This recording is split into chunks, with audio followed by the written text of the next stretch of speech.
Hello, everybody. Am I wearing the same clothes as I was last time? It's possible, but it's daytime now, so I'm feeling better. Thanks for watching whatever this is. The episode 3 of the podcast where Reagan and I make movies, make a film even. I'm real disheveled today. I've got a lot of stuff going on in my life. Applying for a job, or interviewing for a job even, Tuesday. So, then I got that guy. But there's some strike talk in this episode. The strikes, plural, had ended. So we talked a little bit about that. Yeah. As always, if you want to help us make this thing, please donate. Oh, tomorrow, just before the interview, I'm going to film some teaser, trailer, mood setty stuff. So maybe I'll be able to, on next week's episode, tease out some stuff. So that'll be kind of fun. Yeah. Donate if you'd like to help us make this thing happen. There's a lot of news been happening in abortion world in Texas, in dystopian Texas, so maybe we'll talk about that, probably filming the next episode this week. So I'm making a lot of updates to the script. This intro is going on too long, so you guys, I need to stop looking up over here. You guys enjoy. All right, enough of my faffing about. See you in a little bit. Okay, yes, my Christmas was fun. This was my first Christmas back in Texas near any sort of family. Yeah. And I had never spent Christmas with my dad's side of the family, so it was sweet to see all of them. Oh, that's good. Very cute, very mild-mannered, very Christian people, very sweet. Yes. Half of them are, at least, so it was a cute, Yeah. whatever. But, well, that's good. Yeah. Cute is good. Cute is That's good. cute. Okay. So, wait. How's your new job? Oh, it's fantastic. It's so super chill. Yeah? It's like, yeah. It's so easy and just like exactly what I need because everything else I do with my life, I would much rather take up more brain time with. Oh, sure. So my new day job is very non-taxing on my brain, at least so far. I'm still very new, but yeah, it's very cool. All my coworkers are super cool. A lot of them from Texas. A few of them from Texas. Yeah. A couple of them from Houston. Yeah, it's great. I love it. Yeah, this caffeine needs to kick in. Hey, sometimes you're tired. It's all good. Yeah, no. He might come home. He might be working from home, so I might have to move into another room later when he gets here. But anyway, let's get to work. Let's do this. I fucking love this, man. Okay, so we are at 120. Well, it's 119 pages. I do want to condense some things and work on some things and all this stuff. So who knows? It'll probably be 95 or so. We'll see. We might come up with some brilliant scene and then add it, but yeah, something like that. Yeah. Who knows? Yeah. But and I already have things in my mind that I want to fix up. But the analogy I'm going to use is that we have the edges of the puzzle. Yeah. And we have a couple of the things that are easy, like we have there's a sign and we have the letters that where we have this character has a weird face, so we have his puzzle pieces together, and so we just have to make it all come together. And you've definitely done a great job of well, we have Reagan. Reagan. We've been coming up with this whole thing together. Oh yeah, but you put it on all in writing. That's the hard part for me is Sure. having the time to do that, and that's just it's really great. Well, you have a much happier, fuller life than I do, so it's a lot easier for me to find the time. I am a very busy person, and it's like I realized that I never really like thought of myself as like a really busy person, and then when I was like, I'm perpetually tired. Like I'm just like tired all the time, but I look at my calendar and it's very overwhelming. And then I'm like, wow, no, I do a lot every day. Oh, well, I appreciate you doing this. No, this is like, I don't I didn't believe in like New Year's resolutions or whatever, Sure. but I do try to like, I look back, like when I look back on 2023, I accomplished, like, I remember like setting my intention for 2023, which was to like prioritize comedy, and I ended up doing the play. I met a woman who produced the play that I did over the summer, which was a really funny comedy. I got to know so many people in comedy and learned a lot and expanded my but I think that it's kind of like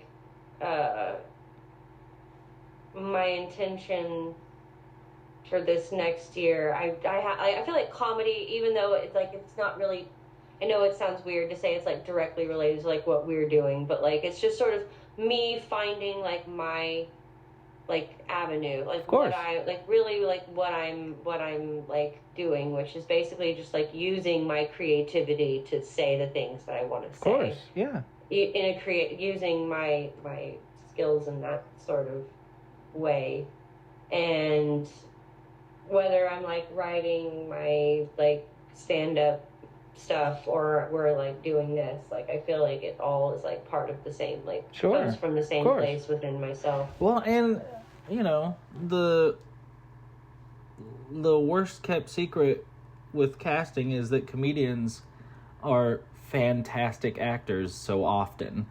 Like, you know, I mean, it's weird. Because you came the other way around, but like it's natural that instinct is in you, is all I'm saying. Oh yeah, I mean, I've been doing comedy my whole life. I've been training in comedy, and it's always been something that for me was always like a superpower in a way, because most actresses, especially like young child actresses, they don't normally, first thing isn't like, oh, can they do physical comedy? Can they do like, you know, do they have good comic timing? Like, is that like a thing, you know? But when I was little, it was very apparent that I did. You know, I was a funny kid, and I understood what was funny. I understood timing. I understood all of those things, and I trained in all of those things from really great people and all of that. So, but I did understand the overlap and the different, and just the fine line between the two also, because I was constantly auditioning for really heavy drama stuff and comedy stuff, you know, at the same time. And so it's just a very human, the comedy is just very human. And it's like, so it's, for me, it's like all of this stuff that we're doing. And there's like, I don't know, like comedy is so subjective, and it's like, it can be so many things, but, like generally speaking, all the same things make people cry. Like, I mean, you know, it's like things that are sad generally all over, but things that make people laugh can be so different relative to your culture and, you know, all of those things. And it's such a vulnerable, both things can put you in vulnerable places, but like comedy is like just it opens up such a different vulnerability. I've been listening to the Pete Holmes podcast, and oh yeah, oh god, he's so great. He is so good person. And goes really, really heavy and really hard. Oh yeah, yeah. You know, and he's into a lot more spiritual stuff than I am, but you know, more power to him, whatever. But like, He comes from a very like Christian, right? Very, He's, very like, Christian. Yeah. He's not anymore, though. No. Right. He's more like God is the universe. That idea. Yeah.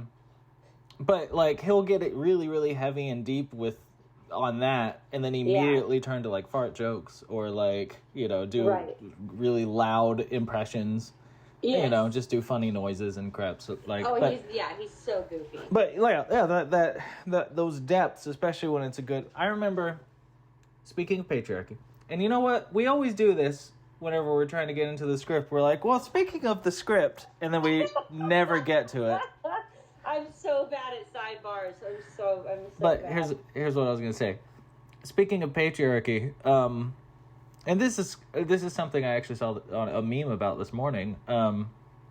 Men typically don't like get many compliments or anything, and like we don't support each other all that well. We don't, So, like, in my life, in my experience, there's been maybe 5 or 6, like, or at least not so much lately because things have gotten a little better. But growing up, especially in small town Texas, there were maybe like 5 times in my life when someone said something like complimentary of me, and I like lived on those my entire life. Yeah, I remember one time, but also speaking of comedy, I remember one time in my drama class, I was never trying to be one thing or the other. I was just doing things that were like intellectually stimulating for me, creative for me. My friend and I were in drama, and it was like, hey, here's some prompts, go create a skit around the thing.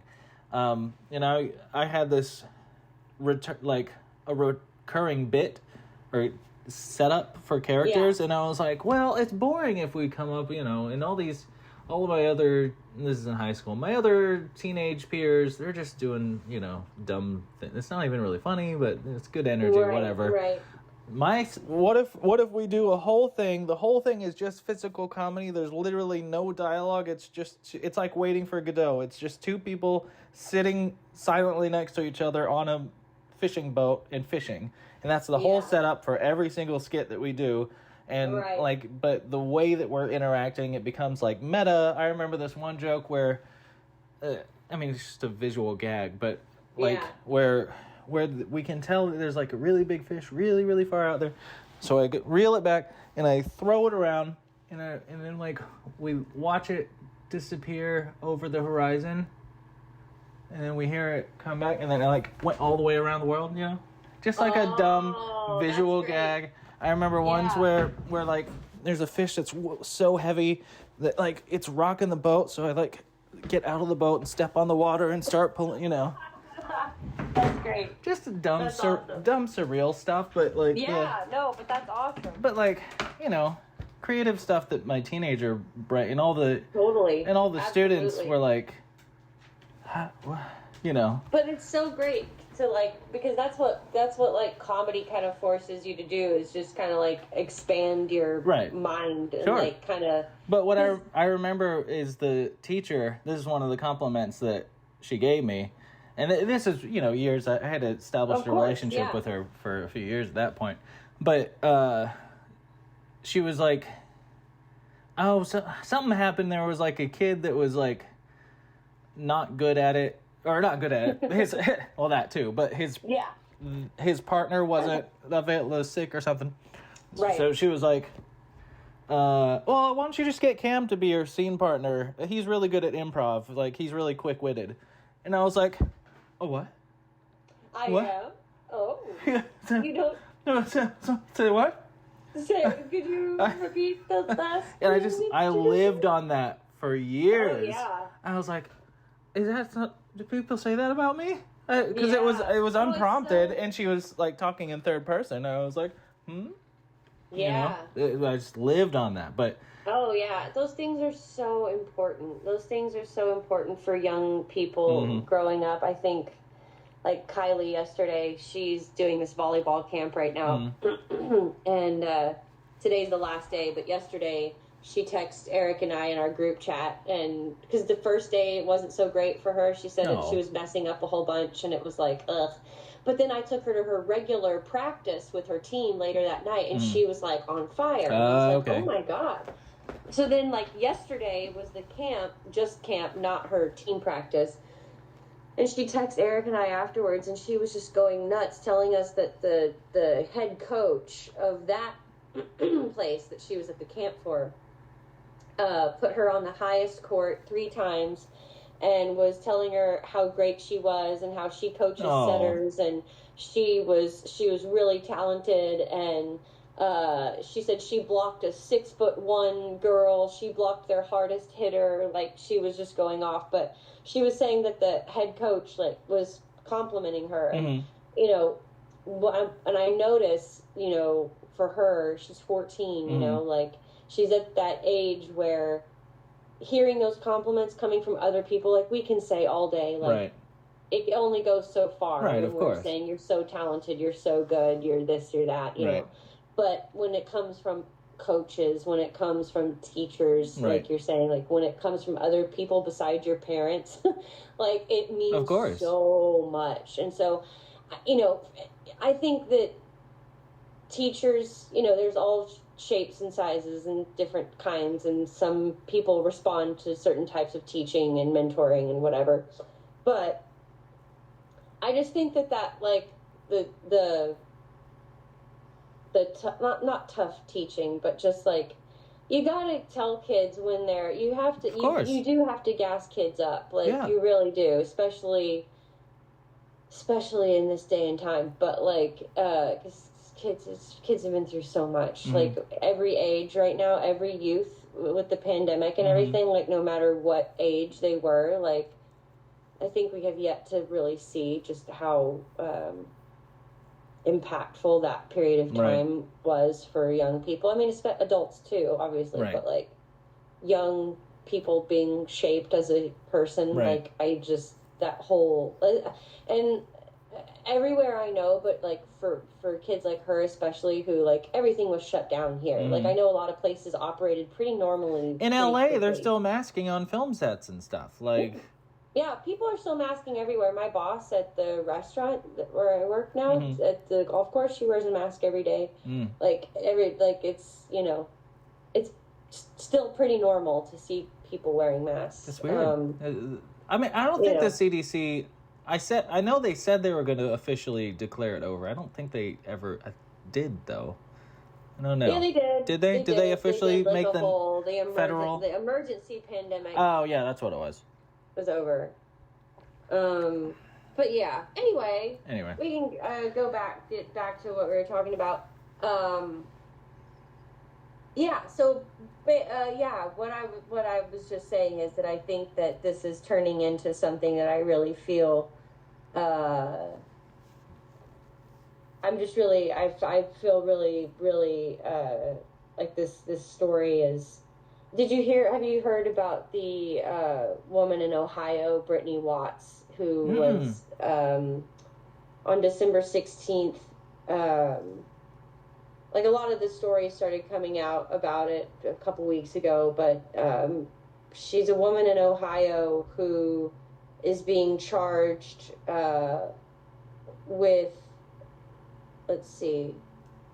abuse of a corpse.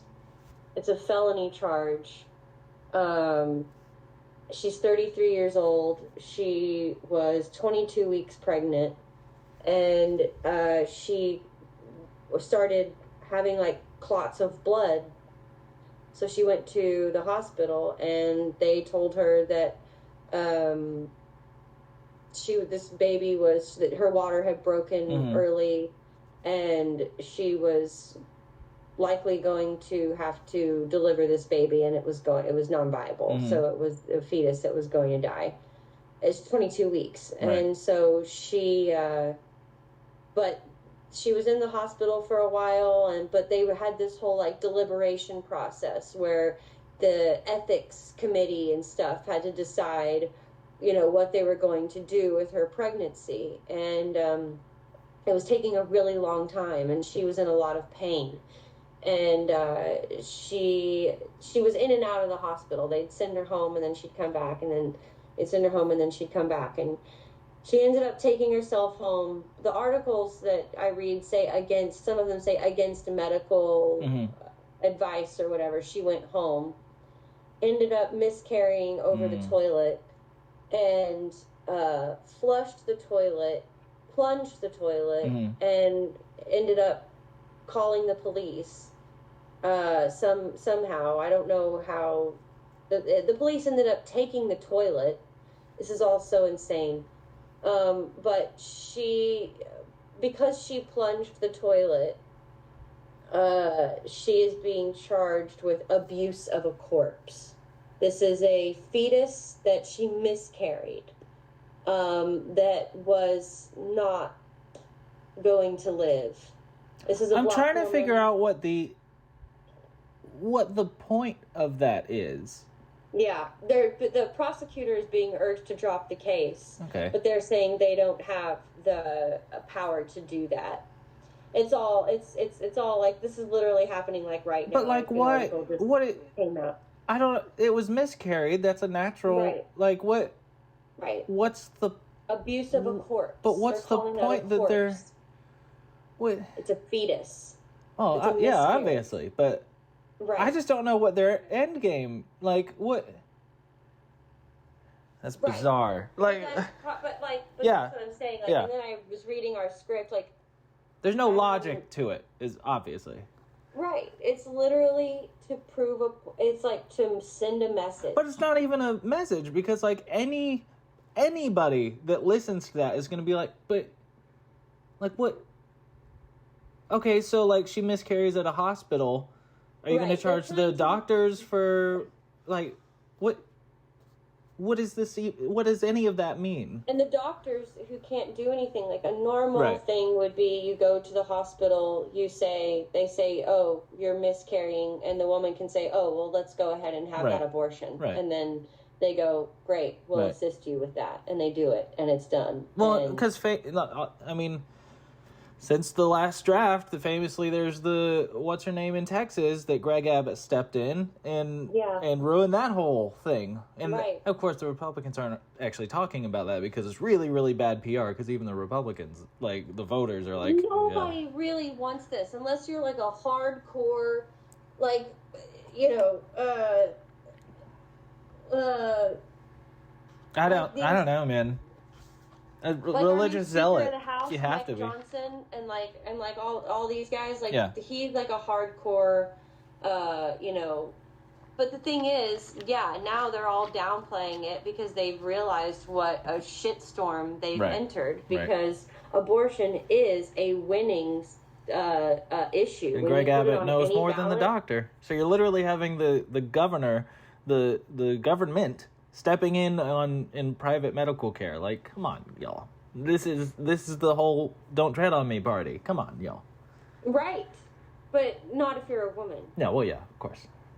But there are women who support this. I Yeah, mean, that's the other thing. You know, Yeah. Amy Coney Barrett and fucking, all these women who shame other women, like we were talking about with some of these like Angela and people like that in our script who, are other women who you'd think would support, Right.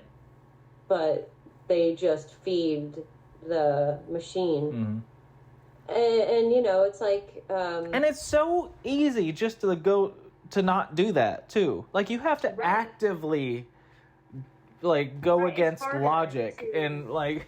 yeah, Anyway. and it's to the mental gymnastics that it takes Right. to figure out why a woman would go against their own best interest. But at the same time, when you do live in a world where it is a man's world, and you do know that all the men around you are the one who Right. make all the decisions, who call the shots, who basically allow you to live in the world,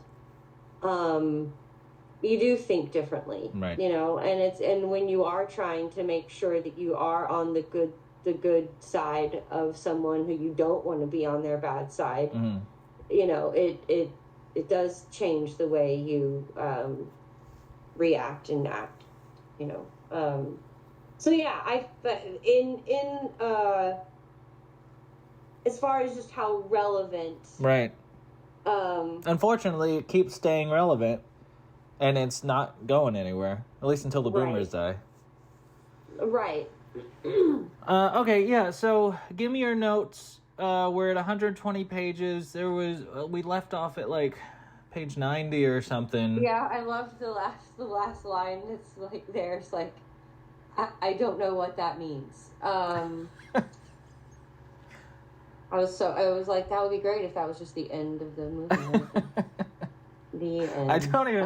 I was so much just like, okay, I gotta get through this. I know the beats that I gotta hit. This last scene will be fine. You get the idea. Did a great job. Anyway. So I don't even remember what all I wrote. Yeah, so I've read. So the thing is about the holidays and shit. It's been so. Oh yeah, fucking crazy. Yeah. Don't worry about it. I've been an insanely busy person. So I read this all in like little chunks over the course of like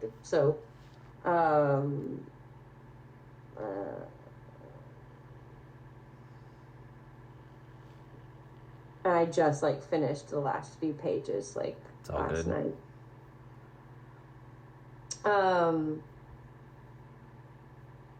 Okay, well, last time on Camera Obscura, where were we? What was? I think it was 6 months later. Cut to black. 6 months later, and then we open back up on the video of what's his name dropping what's her name off at the hospital. Yeah. Which I love the way all of that is trying to get to that. What page is that? Probably around 90. I think it was legit like maybe 89 or something like that. That's what I thought. Hold on. So I would say 6 months later, yeah. Yeah. Let's see, somewhere. This whole gelatin thing is hilarious. It's true. There it is. 91, 6 months later. Yeah.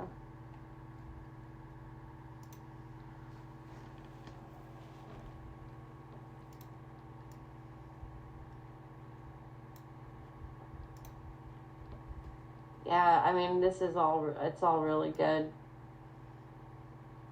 I just wanted this part, it's later, everything's different, but she's gotten a chance, she's home, she has relaxed a little bit, she's gotten more confidence, she hates men now. Right, yeah. She's finally had time to learn a little bit about how the world works. So she almost feels like, okay, well that's the old Deb. Now I'm in my new life, but the news of the world brings her back. But she's got a fresh perspective. Right. So she's on a warpath now, essentially. Yeah. This is Deb who has learned to not give any fucks. Right. The art of not giving a fuck.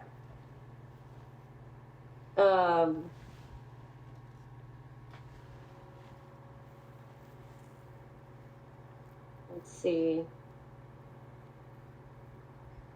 Yeah.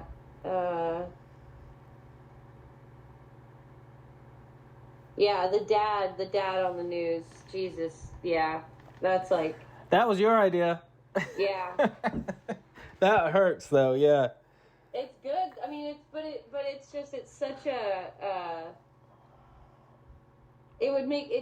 I just think it's great. And the way it's like a video that's like going viral and the commentary on it on the internet and everything. Like, the trick is balancing it so that it doesn't seem like a caricature of misogyny. Like, it needs to seem real.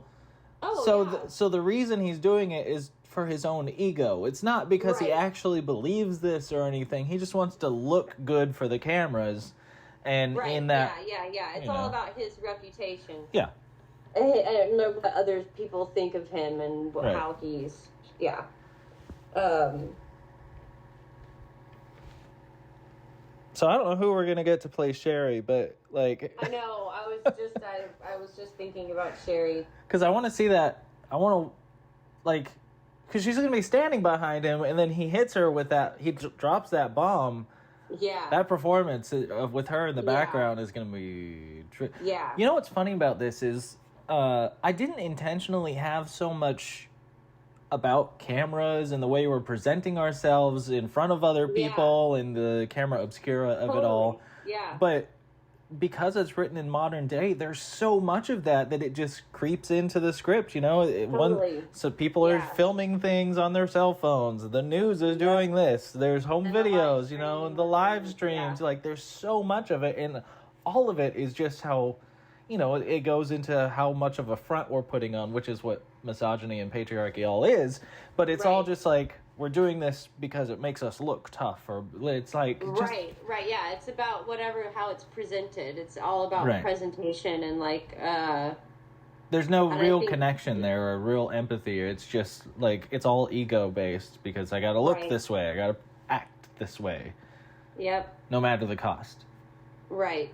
But I was thinking about how much it like just creeps up all the cameras, all of the personalities we have to perform, and like just to get through society we have to put characters on, and you know. Totally. Anyway. And like I love the because it kind of I like how it kind of ramps up like with when Deb and Sherry do like ultimately when Deb gets the idea to use the live stream. Right. Then we do kind of go into like, you know, thriller, high, like high full on stakes, yeah. Like,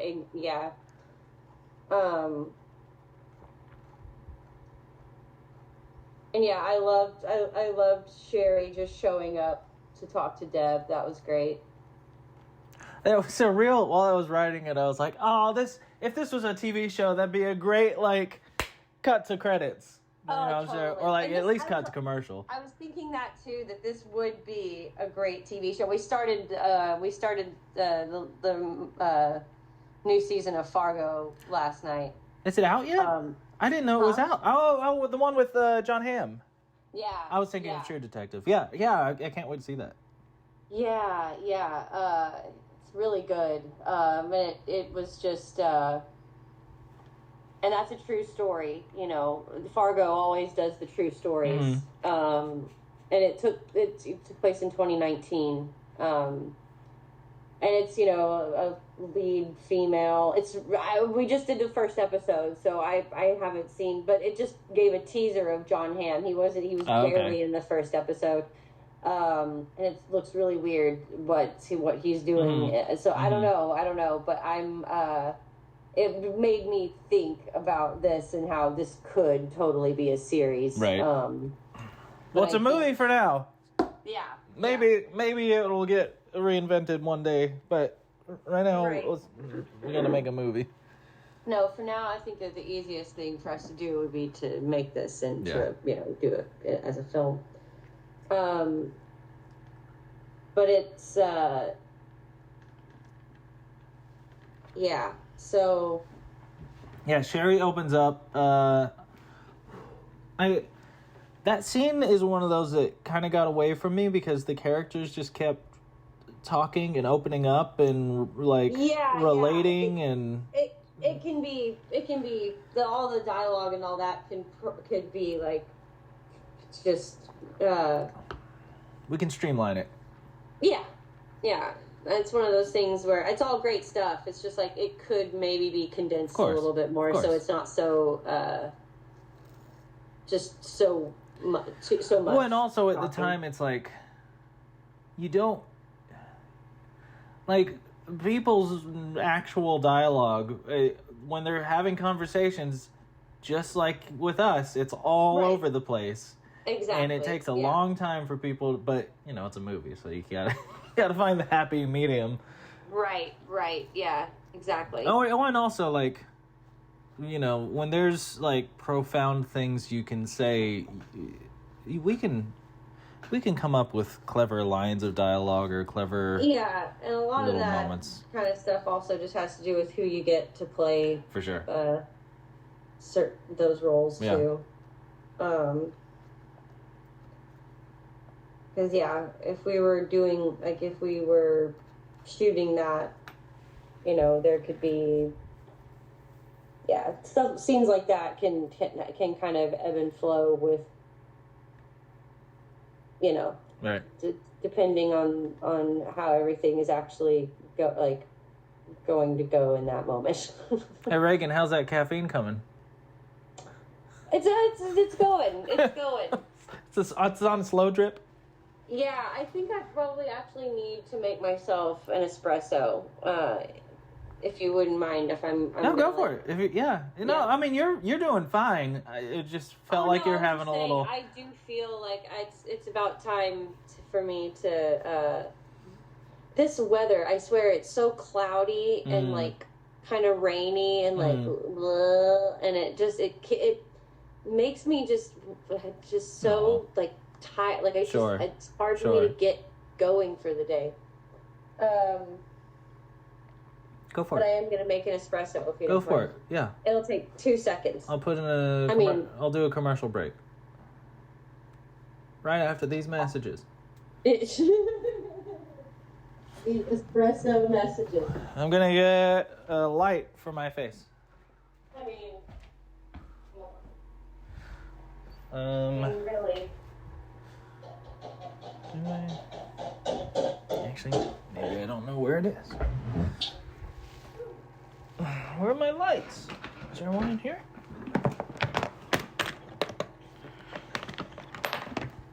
No. Must be in the bedroom.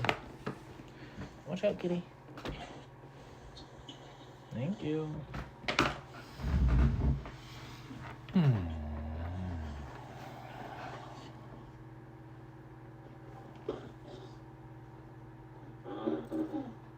Oh, I found out some very interesting information about the part of Houston that I live in, so I'll leave that as a teaser for after the commercial break. Oh.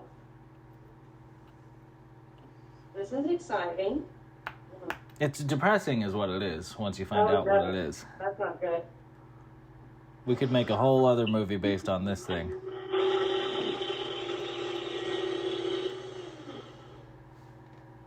Oh.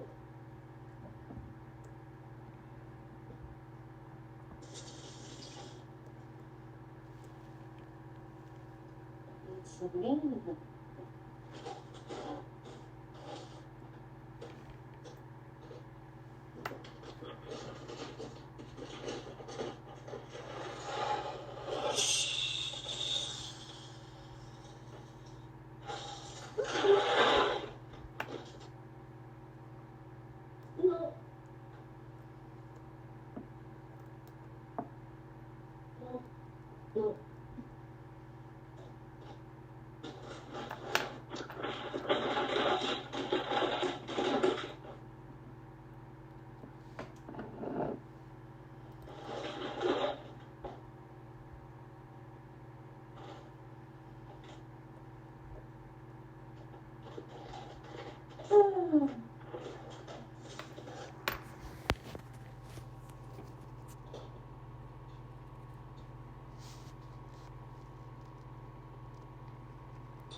Almost done. No, it's all good. I'm just chilling.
Okay.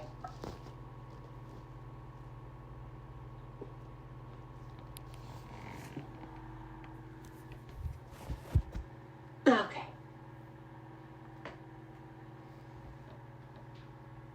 I don't remember where we were. Okay. We were talking about. I need a sip of this. Oh, Okay. This is very hot. Well, don't do it yet.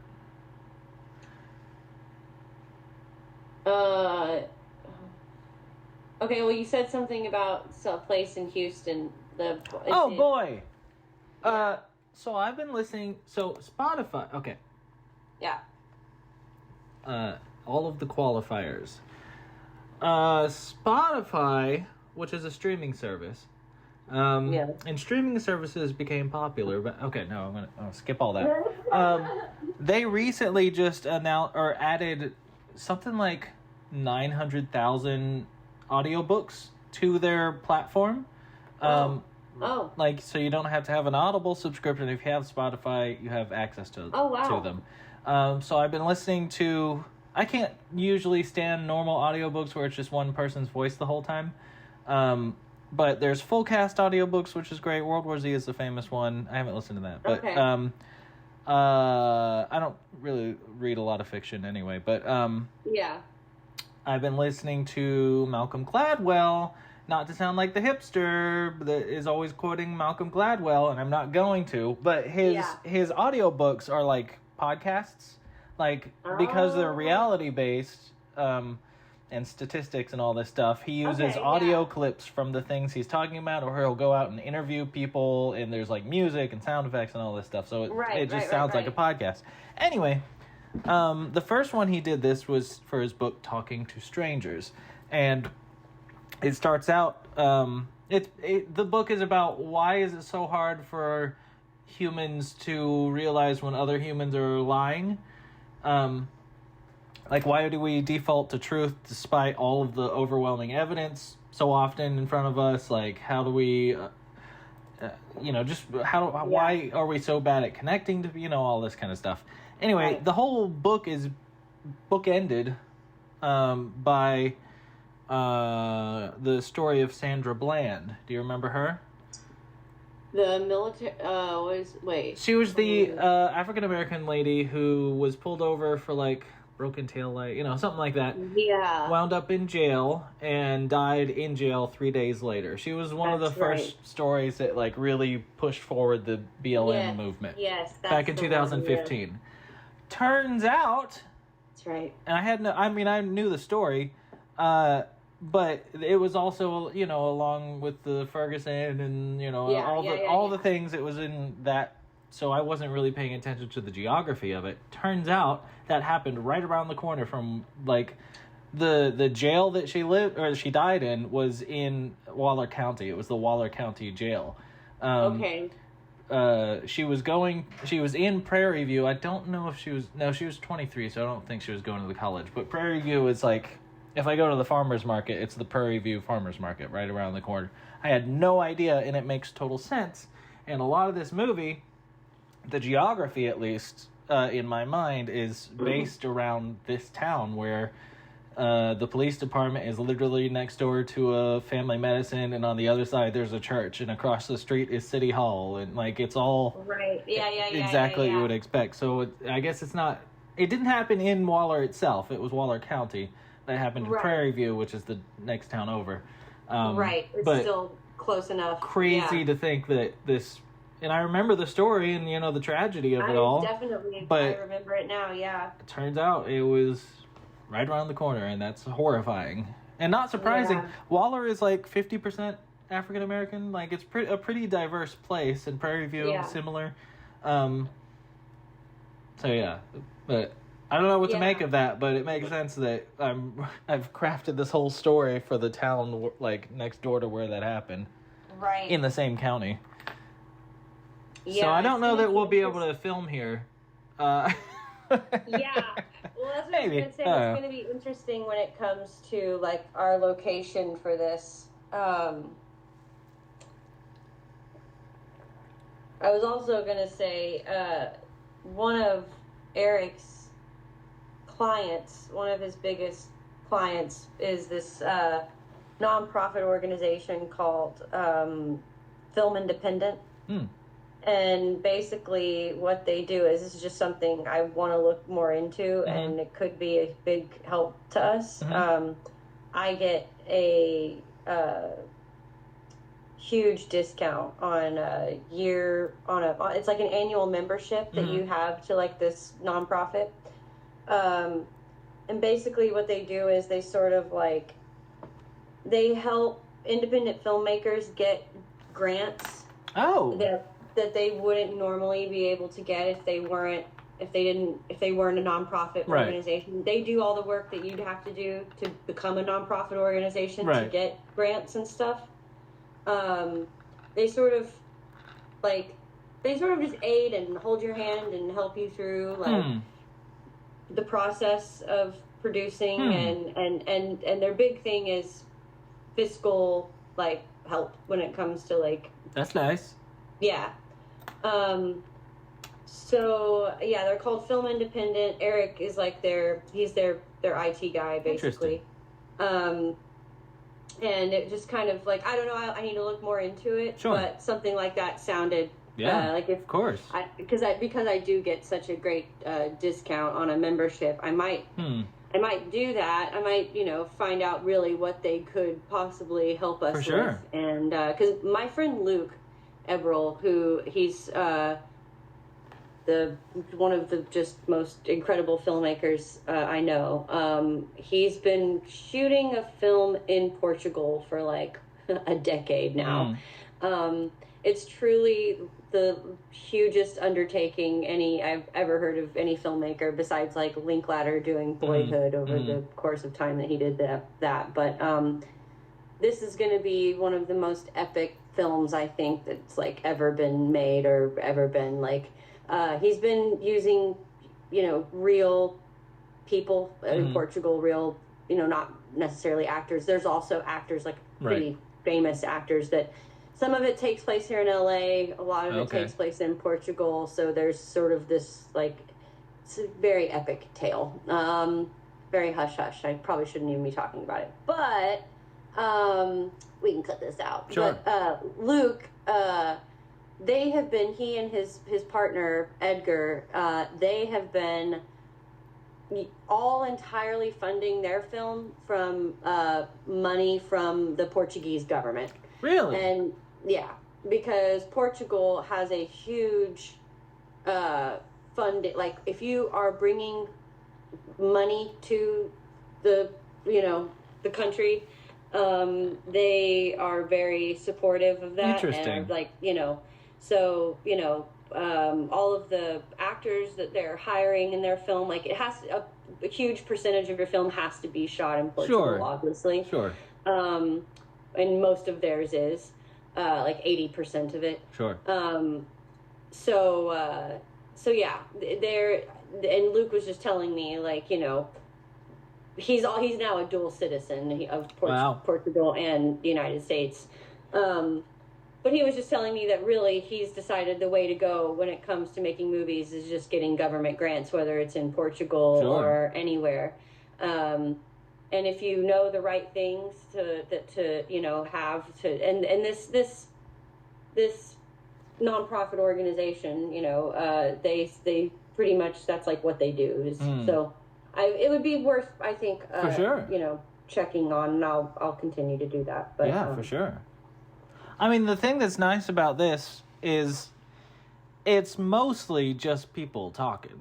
Like, there's not a whole lot of action. There's not, like, huge set pieces. Like, it's all very, very grounded. So, yeah. Yeah, it's, and the locations are really easy. Yeah. You know, there's, when it comes it's people's houses. It's a rinky-dink little police station, which could literally just be an office somewhere. Like it's easy peasy. And fields. Yeah.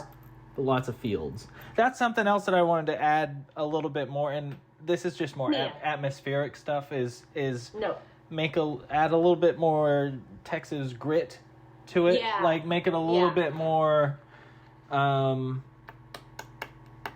I don't know. And a lot of that will be the way it's shot and the way it's performed, and like where it's shot and all, and the music and all this stuff. But the location of it and the But like, if we look at the idea of like the classic Western, or maybe not classic Western, but like the machismo of what that is nowadays. Yeah. You know, that totally plays into what we're doing. So like, if we can mine that and bring that out, totally. You know, I mean, there is a lot of that, like what's his name disposes of his first victim's body, and you know, in a field that is run over by a tractor, and you know, there's a lot of, you know, but maybe we can have her like she's talking to some farmers, but I don't want to add stuff just to add stuff, so it would have to make sense. Yeah, but like, well, you know, maybe instead of like when she goes and talks to the preacher guy, maybe it's a cowboy church, you know, because those things are a thing down here. Totally. And, you know, absolutely. I think just that if we're gonna do that, we should lean into it, and it's a nice vibe too. So like every time I listen to the playlist, I'm like, oh yeah, there's something about it that is just. Did I send you my friend Ruby Friedman? Yeah, you already did. Yeah. She actually released a new song, couple, and then it like similarly fits right in. So yeah, totally. Yeah, and she does. That's like her whole thing is her songs are used a lot in video games. Okay. She's very like she likes to lend her, you know, I mean, sure, that's how she makes her money, but she's a good friend of mine, and I know that she would be really down to, she might even be down to, like, you know, do like an original song. Hey, that'd be killer. Like, she's, if you want to, yeah. Oh, I was listening to, because like the playlist is mostly women, but there's a couple of fellas that sneak in there. Like I was on the drive over here from my horses, I was listening to the playlist, and the first song that came on was there's a Nick Cave song on there called Tupelo, and it's just so dirty and like so like angry, and like the atmosphere, I just want to lean into that, especially by the time she's turned off by all the men, you know, all the things are falling apart. That rage just needs to be building in her, you know, and she's not even sure what to target the rage at, but she's mad about everything, and you know, she's gaslit the whole movie, and she's just, by the end of it, you know. Well, yeah. Well, that's why I love all this stuff between her and the lawyer, the Greenberg guy. and Sherry and Angela and that whole situation. Oh yeah, and okay, so I realize. Okay, hold that thought because I had so it first goes to it's Sherry, she's not talking obviously. It's Angela and Deb, and it was Deb's replacement that I had in there, but I was like, it'd be nicer if the guy that ends up handling the case, taking over from Deb, is the guy that positioned her and Hale to have the threesome, the like really gross guy. Oh yeah. I think that would mean a little bit more, and also we've already introduced that character and never did anything with him. And it would mean more like she shows up and then there's this guy there and he's just so dismissive of everything and she's already on edge. Right, totally, absolutely. But she also doesn't have any. But anyway, so I wanted to say that. But anyway, what were you saying about Greenwood? Oh, I love that. But I was just saying her. Let's see. Where was I? That's on 106.1 Kiss FM. That's a DFW joke. I gotta go pee real quick. All right, I'm back. So I love how, like, I think it's funny, not funny, but well, but like how Deb, when it's page 106, the top of the page, where Deb's like, what the fuck are we going to do about these men trying to fuck up the lives of all these women in this country? I just... that's another example of something we can condense to make it flow a little better, but that's the sentiment. That's a trailer line is what that is. But I think it's actually I think it's great, because I think Deb is like... obviously, this is her awakening. Like, she's had this moment where, like, you know, and he smiles after that and says, like, that's the kind of passion and energy we need to win this case. But I think it's like, to her, it's kind of like that, like, Jim Gaffigan joke where he's like, you can't talk to people about movies that have come out a long time ago that you just finally saw. Oh, right. Everybody's like, oh yeah, we've seen that. Like, eat. Right? Yeah, her passion. Yeah, her passion is right there. She's in the honeymoon phase with this realization. Like, what the fuck are we gonna do about these men trying to fuck up the life? I think that could come from a very genuine place for her, because she's like maybe in her mind she is thinking like she's in that phase where she's like, she could do something about this. Like, what are we actually going to do about this particular? Like, it comes from, I don't know, not a naive place, but it's like this weird, like, for sure, like, oh yeah, you're a little late to the party. Like, yeah, what are we gonna do? And maybe that could be a conversation that we have in there, is maybe not between Angela or Greenwood, but like, I don't know, with somebody, but like she could have that conversation, like, okay, whoever she's talking to could be jaded by the whole thing.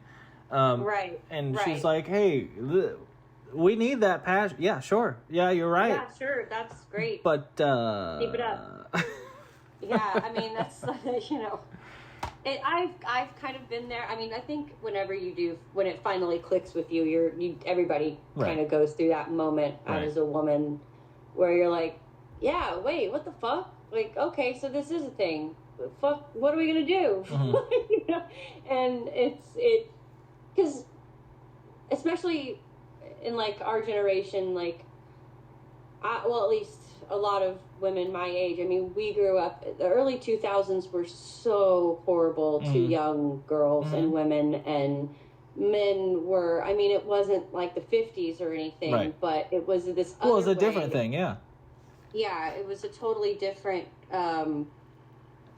The sexualization of young women in my teenage years was out of fucking control.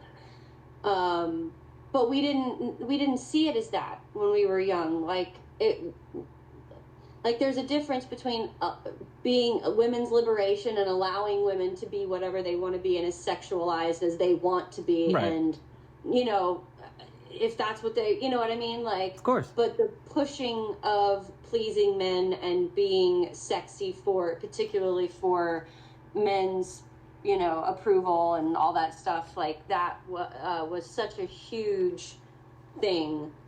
And especially, you know, as a young actress growing up in this thing where it was like all of the roles, I got to this age where all of the roles were, you know, sexy young girl, sexy, she's sexy. And I'm like 15, you know, where it's like, if I want to be sexy, I should be sure. If that's what you want to do at that age, you're at that age where you you start to explore those things. But to have that pushed on you every day, not only just in the magazines and this and social media, was it was like MySpace. They hadn't really, like, things hadn't really gone there yet. No, yeah, but of it course. was like, because that was our way of controlling what we put out there of ourselves.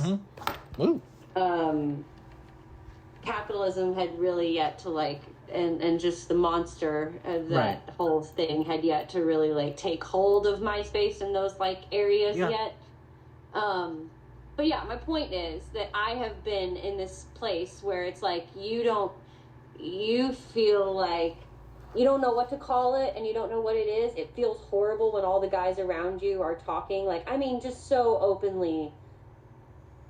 As, you know, I just remember how, in my mind, most guys, like, I had my close friends, close friends who didn't think of me this, or at least they, you know what I mean, like, they didn't say these things, they were more respectful, but at the same time, they all talked like this, like, just so, like, gross about women, and, like, but I was friends with a bunch of guys, so a lot of times it was just like they would barely even, like, notice if I was around, or it wouldn't even make a difference if I was there or if I wasn't. So I would hear how they would talk, and even me, like, I would be.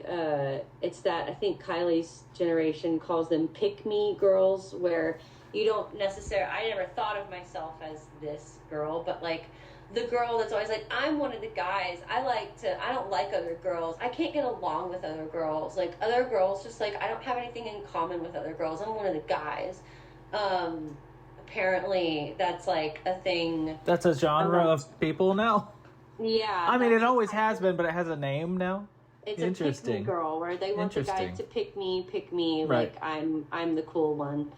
And it's, like, a girl who's out there to, like, get along with and please other guys, which I never thought of myself. I was talking to Kylie about how, because I was like, yeah, you know, I didn't really have, like, a group of girlfriends when I was a teenager. I had my friends, like, my close friends, like Kelsey, but I didn't have, like, a girl gang or whatever. And I said I was friends with guys, you know, because the girls were, and I said, and this was true, girls. At my age, it was really hard to find a group of girls that I felt were, like, really supportive, and everybody was very backstabby and gossipy, and I would feel like I had a good group of friends, but I was guilty of the same thing. Like, when I look back, you know, it was like girls, but that was how the culture, that was sort of like how, like, the movie Mean Girls. Yeah. If you think about it, I mean, it's like, it was very relevant for us because it's so true. Like, it was really hard to find a place as a girl. Well, it's funny because you rewatch Mean Girls nowadays, and there is the remake, or not the remake, the musical movie version of it coming out. But if you don't have that context of what being a teenage girl was at that time with the original one, it doesn't hit nearly as powerful. Like, because the legend of the film, the mythos of the film, is that it's, you know, really, really transgressive and, like, really introspective and, like, all, you know, all this stuff. And it's like, well, it's just a smart girl, like, kind of trying to get out of that system. But at the time, it was seriously so, like, progressive and because that's what that culture was. a really just striking representation of like what it was like on. There was that show America's Next Top Model with Tyra Banks, and it was like on from like 2000 to like 2008 or something, and they had a girl on there that comes walking down like the aisle and in front of the judges, and this girl is like a very thin, very, I mean, on the skinny side of, like things. Hey, it's me again. Long time no see. It's been about 5 seconds since I last started recording. Look over here. If you guys would like to help us make this movie, please like, subscribe, comment, and give us some money. There's the PayPal link, the QR code. Just scan that. Donate $5. Donate $1. I don't know. That'll help us push out the algorithm so we can afford to get this thing off the ground, because in this day and age, we live in a soulless, algorithmic-based society. I was just listening to a podcast called Offline, and they were talking about, what do they call it? Filter world, where there's no humans involved in curating our content. So we get all this machine-based, personality-driven algorithm. And it's terrible for our society, but that's the game we're currently playing. So if we want to beat it, please give us some money so we can put it towards this movie. And if we have to do things the traditional way for this very untraditional movie, that's the game we're going to have to play. So, yeah, see y'all in a little bit. Ooh, I look tired. Like, it's so different from today's, like, body positivity. There's still a lot of pressure for women to look, in unreasonable ways and stuff, and I have my own feelings about all of that. But, I mean, it's like, there was so much pressure put on young girls at my age, in that period of time, that Mean Girls time, that whole like area of time, to be, I don't know, just, I mean, there was so much like shame, and it was perpetuated by that the patriarchal system that everybody loves to act like was just gone and was over, and we crushed it. We were like, it was over, and now we're women and we can be sexy. And it's like, in some ways it was like we were all like gaslit into thinking that was feminism somehow, for all of us to like put ourselves in these extremely demoralizing, present ourselves in that way. But it was also just like, anyway, there's a lot. But also, it's interesting that the idea of a girl, what is now called a pick-me girl, I guess.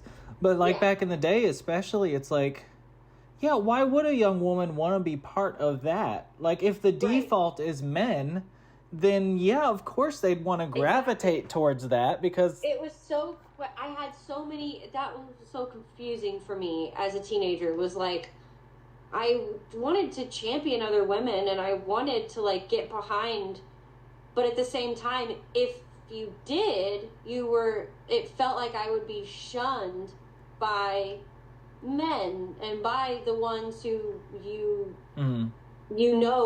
are sort of the gatekeepers to the world, basically. Right. If you don't get on the same team, if you're not all playing together, how do you get up? Right. How do you become anything in the world? So I think subconsciously, I don't think I actually had those thoughts, but I do think it was a thing for me, was trying to figure out that whole, where do I fit in this whole situation, and how do I be, it's like, not proud to be a woman, those aren't the words I'm looking for, but like, how do I find myself in my womanhood? Because there wasn't this whole like the conversation that we are having now around like our gender identities and what is that and what is feminine and masculine and how do we use those words to describe a certain things, but yet, you know, for me it was like,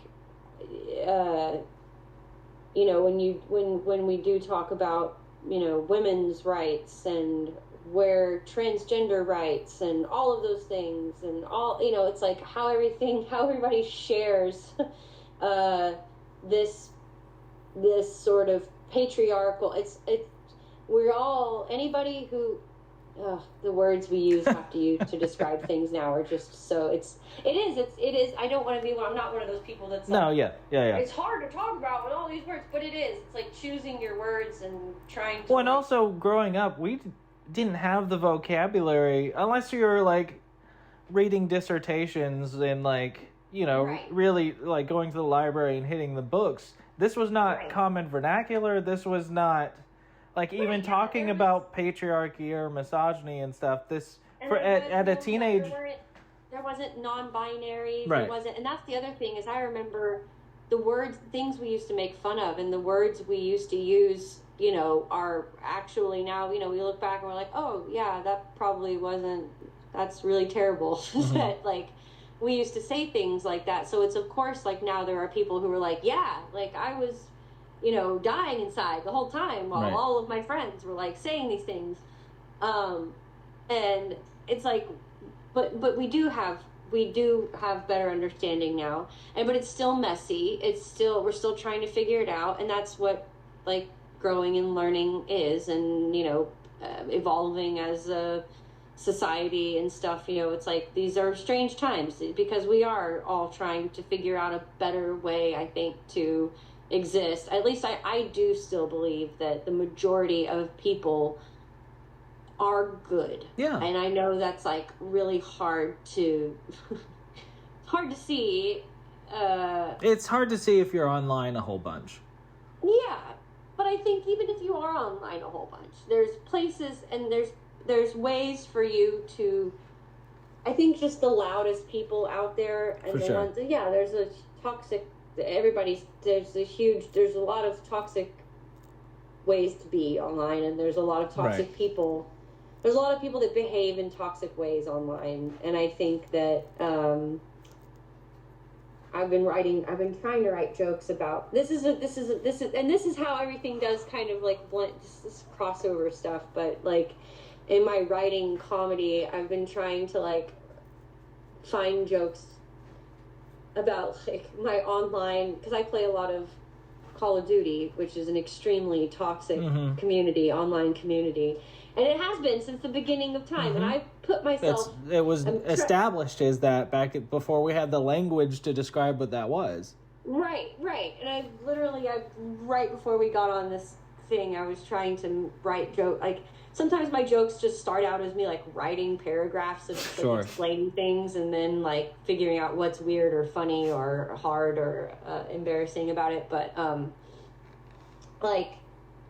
I was writing jokes. This didn't actually happen, but I mean, sort of did. But like playing video games as a whole family, we all have games we play together, and then we all have our individual games that we play online with our friends and whatever. Mine is Call of Duty that I play individually. Kylie plays Fortnite. Eric is a big Rocket Leaguer. We play Mario Kart and like, you know, Super Smash Brothers together as a family. But my jokes are about how, you know, I, you know, accidentally like, you know, cussed my kid out in some way because I'm so used to talking shit on like Call of Duty, so I called my kid a motherfucker or something. But part of the like thinking about all that stuff is that I started playing online competitive games that are mostly male dominated community since I was like 12, and I've heard every horrible thing you can possibly say to a woman if you can think of it, it was said to me. And so it's like, but it's like, you do get to a place where you just like, are like, that's half of why I kept playing the game was to kick these motherfuckers' ass. And that was part of the enjoyment that I got out of the game. Right. So it was hard to part of that was why I thought of myself as not being able to get along with other women, because other girls, other women didn't really understand why I would put myself in that sort of environment, or why I would enjoy anything in like hearing any of that or being a part. And I still, like, other women are still like, don't get it, like, that's gross, like, why would you want to fucking play with other men who, but for me, there is this weird thing of like, there is a part of it that I really fucking love when I have another team who's like, oh, go make me a fucking sandwich, and I just obliterate them, and it's like, they hate it. I love getting them angry. It's like this weird thing. It's like, it's a spiteful thing, and I have like jokes where I'm like, and if you want me to call it a guilty pleasure, I find I have no guilt, so I can't say it is a guilty pleasure of mine, because I find great joy in it. There is absolutely no guilt that I feel, but I almost feel like that's kind of like, it's like a it's just like it's like a therapeutic fuck you thing, like when you're like, you know, just dominating these guys, and so I think, like, in the whole like patriarchy, in the whole thing, it's like there are ways, you know, as women, that I think we do. It's like, I never thought of that and when I was growing up, as my sort of way of like being okay with it. It's not being okay with it, but it's just like, you can say whatever the fuck you want, but I'm still better at you than this thing that you think you are, like, you think this is yours, but it's not, like, because I can fucking crush you. And it's just like, I think that's kind of part of what so, not to quote Malcolm Gladwell, but you can quote Malcolm Gladwell, it's fine, I won't. Well, it's not really a quote of his, but he talks about this story about, because they were talking about Guantanamo Bay and how we torture people to try and get information, all this stuff. Yep. You know. And they were saying about at all the training, and whenever they would meet, this was the guy that was in charge of, like, here's how we he was in charge of the interrogations. Yeah. He would meet POWs and people that had been tortured by the Viet Cong or blah, blah, blah, blah, blah. And he soon realized that, because what would happen is they separate the men and women that are captured, and it would be like, and not just soldiers, because there were like female soldiers, but like if the place is invaded, blah blah blah. But so they'd separate. They'd be like, okay, well, I've captured you, and I've got your partner over here. If he tells you the wrong thing, or tells us that's right. If we tell us two different stories, then yeah. Or we're gonna torture you until you break and tell us what you know, and then all your friends are gonna die and whatever. The women were the ones that would never break, and it was always the men that were like, well, okay, I'll tell you everything you gotta know. And then the women were always the ones that were like, they were like, well, I mean, that sucks for that guy, but like we all knew what we were signing up for, so Right. And also, when they would get out and talk to this guy, they were like, yeah, well, I mean, I might get sexually assaulted once, but once they realize that's not going to work on me, then they stop doing it. Right. Whereas, you know, if I'm actually giving them information, every time they're going to keep doing it. Right. Every time they want information, they're just going to keep doing it. Right. But it's and that's the stereotypical, like, the man is a man and a soldier is a man, and we're the tough guys and we won't break and all this stuff. But it was categorically it was the women that were keeping it together. Yeah, I think the big thing that I've always, that's kind of like was hard for me, is that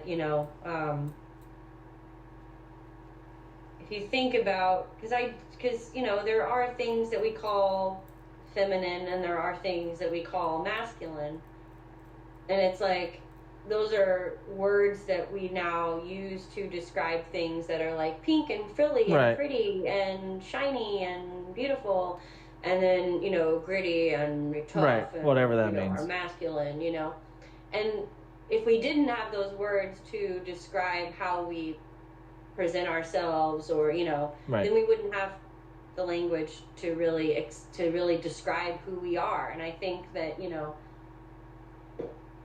talking about feminine traits and masculine traits and what, you know, what is woman and man, and you know, everything in between, non-binary people who feel like, you know, who are both of those things. And then it's like, but then you get into these things and like, what are those things? And if you are all of these things, aren't, Right. you know, Well, and everybody has all of that within themselves Exactly. anyway. So, like, if we can Right. remove the actual genders from those words, then those Right. words can be used for anything, and they should be.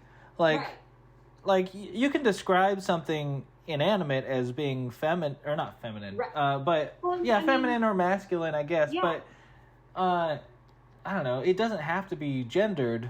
Right. And if we could remove the I can genders describe from the a step stool as Right. having feminine aesthetics. right, You could describe, but what I really mean, and people, our language has developed so much that I For think sure.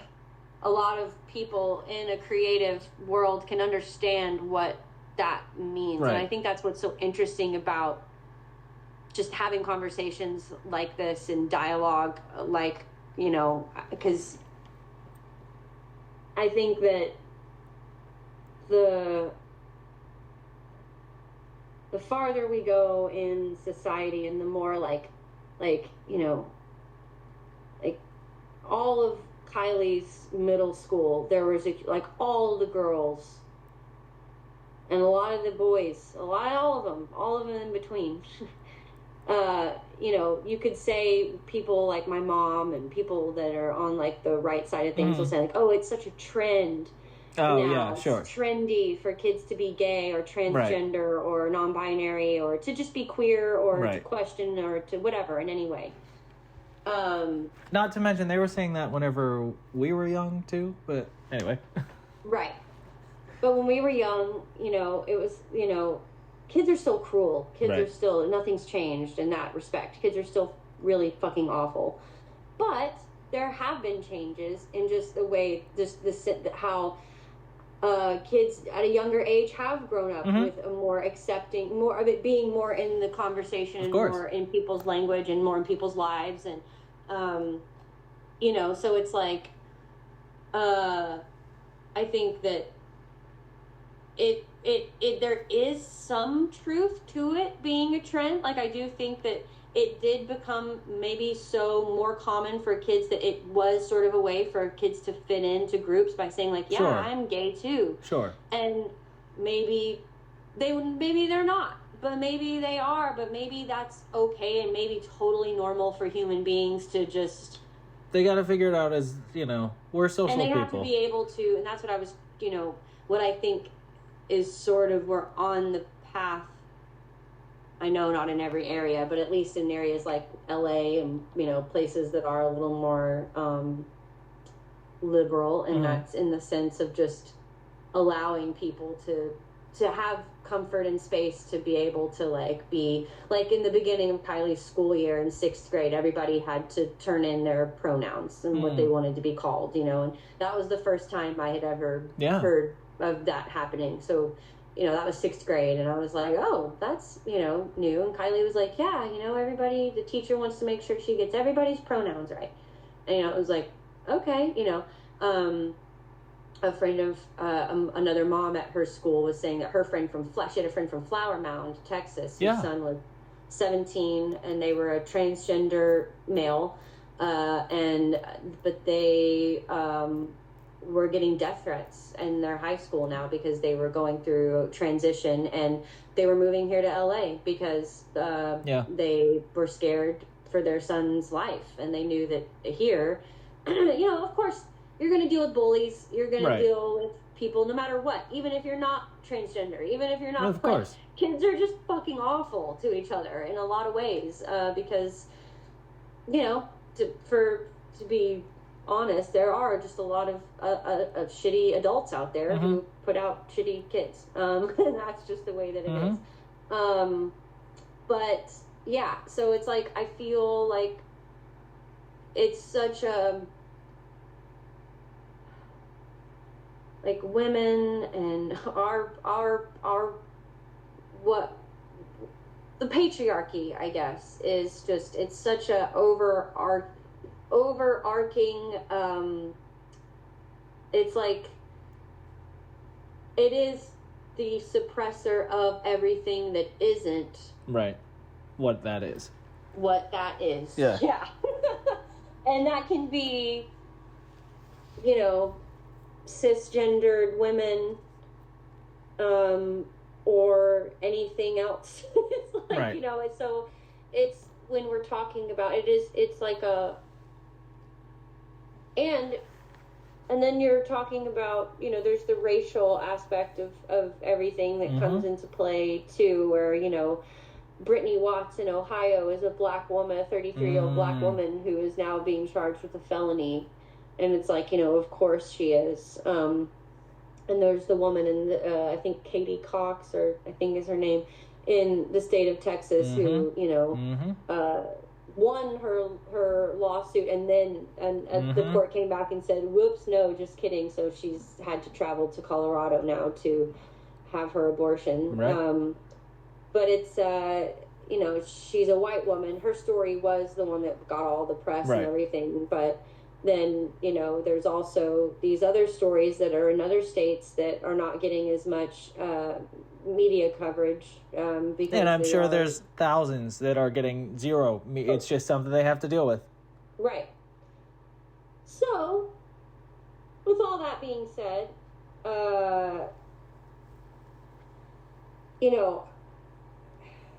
we got to get this movie out there so we can talk about this stuff. Yeah, and I do think that there's so much.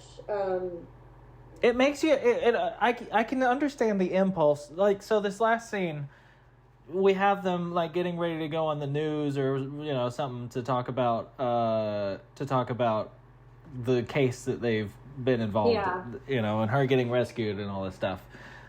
Which I think we can come up with something clever, and I think we should. But like, I understand the impulse is like, okay, well, what? It's so easy to get riled up about this, and you should be.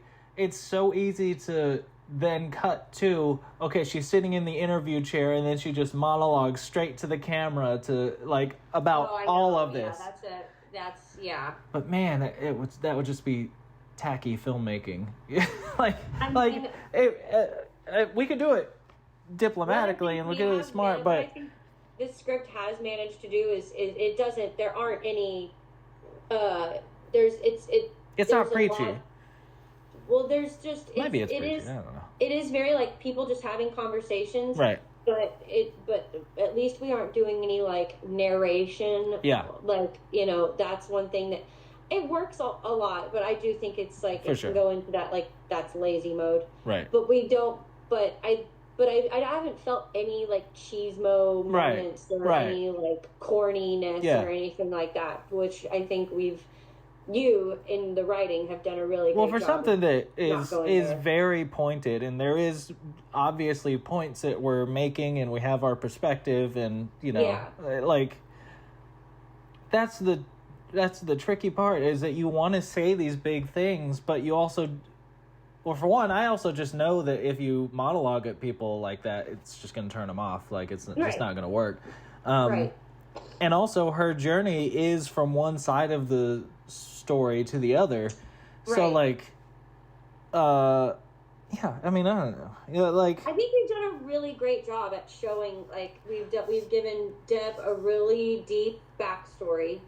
Well, I do want to go back through, and like each scene should represent a little bit of a light bulb going off in her brain, like, and she's not even really agreeing with the things, but the seed is planted, or like, and I don't know if that's through dialogue or through the things that are happening to her. It's all the above, right? But we can go in and polish it up, and figure out, okay, well, the point of this scene, the plot, whatever, we got the pieces of the plot in there, but what the point of it is, okay, well, she's learning how the patriarchy pits women against each other, and then like there's that, and then there's this other element where like they don't get all this stuff, like for example, like when the doctor doesn't listen to her ankle, like that's just a light bulb going off. She's like clocking it, and then it goes on like little red flag moments, little red flags that she keeps kind of. Okay, so I'm going to take another commercial break, and when I get back, let's go into the closing scene and figure out what that can be. For sure. Please excuse my dear Aunt Sally. If I do MySpace angles, do I look less tired? No, the lighting's a little better, though. Thanks, guys, for watching this thing, whatever this thing is. Hope you're enjoying it. We're trying to make a transparent process on how to make an indie film, especially one as wild as this. And the more I write, the more I'm listening to the music, the more apocalyptic scenarios are happening in the world, the more I'm inspired to make this thing hit harder. The angrier I am. Reagan and I joke around a lot. We have a good time making this stuff, but it's serious stuff, and that don't let our bouncy personalities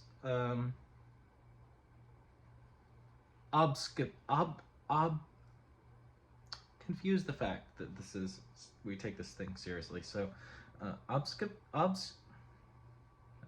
write in the comments if you know the word I'm trying to pronounce. I know the word, I just don't know how to pronounce it. So yeah.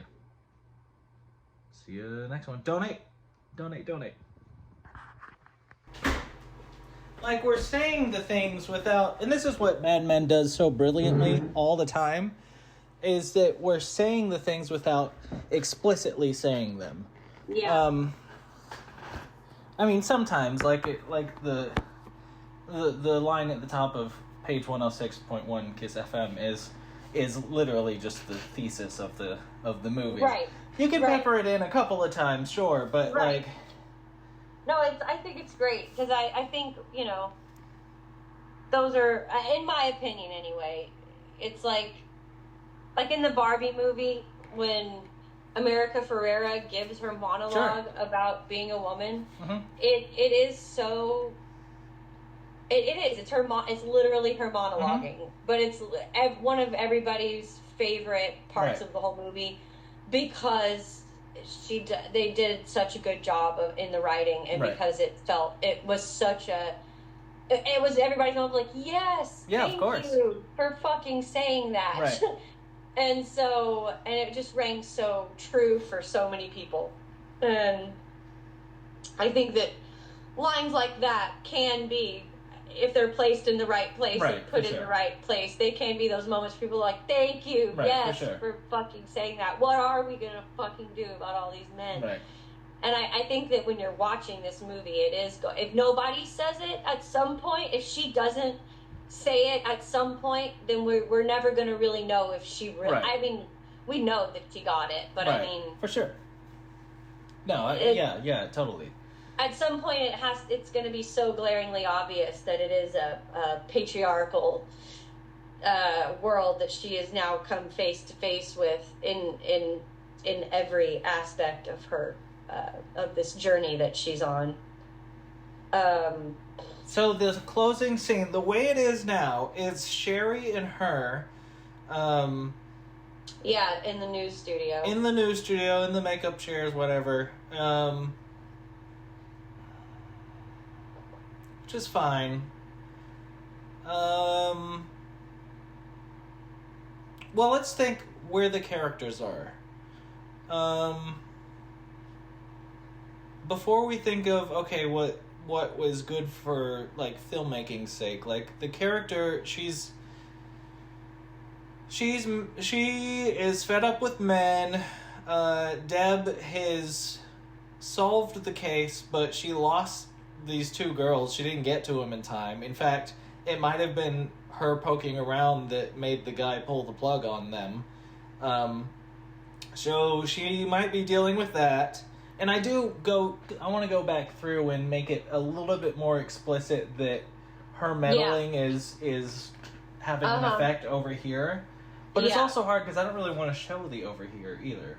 Like, you want to leave as much, I think, to everybody's imagination as possible. Right. I think these days there is I think people. But so she's dealing with that. Sherry doesn't even really have to be in it at all. Like, I mean, that was just for her to be talking to somebody. No, I mean, I think it would make sense. It felt like, they bonded at the end there. Neither one of them, I mean, Deb has her family, that's good. Sherry doesn't have anybody because her dad abandoned her. But also, she hasn't really been established throughout the whole movie, so it's not really that big of an issue if she's not. Like, what else could it be? What are we trying to say, and what would make sense? Because, like, she's not, I was like, well, she's, the cheese, if we wanted to go cheese, which we don't, but if we did, it'd be like, okay, well, now she's the sheriff. She's taken over that. Well, that's not going to happen. She would want to take down the good old boy system, but is it more powerful the fact that, she probably can't because it's already instilled. And also she would say, oh, the boys just never listen to me. I just don't think, I don't think that would be her target at that point. It might be. I don't know. But I feel like she just wants to get out of Dodge. She wants to go experience some other new kind of life. And that might not be the case. I don't know. Well, she still has her mom. Yeah. And her brother. Yeah. That are there. And at this point, she and Hale's gone. She herself got out of Dodge. Like, she's out of the picture. She's, she couldn't deal with Deb's state of mind. I mean, they could be back together. I don't know. That feels a little too clean. Like, she's a famous rock star. Not a famous rock star, but she's living that life. She's probably moved on.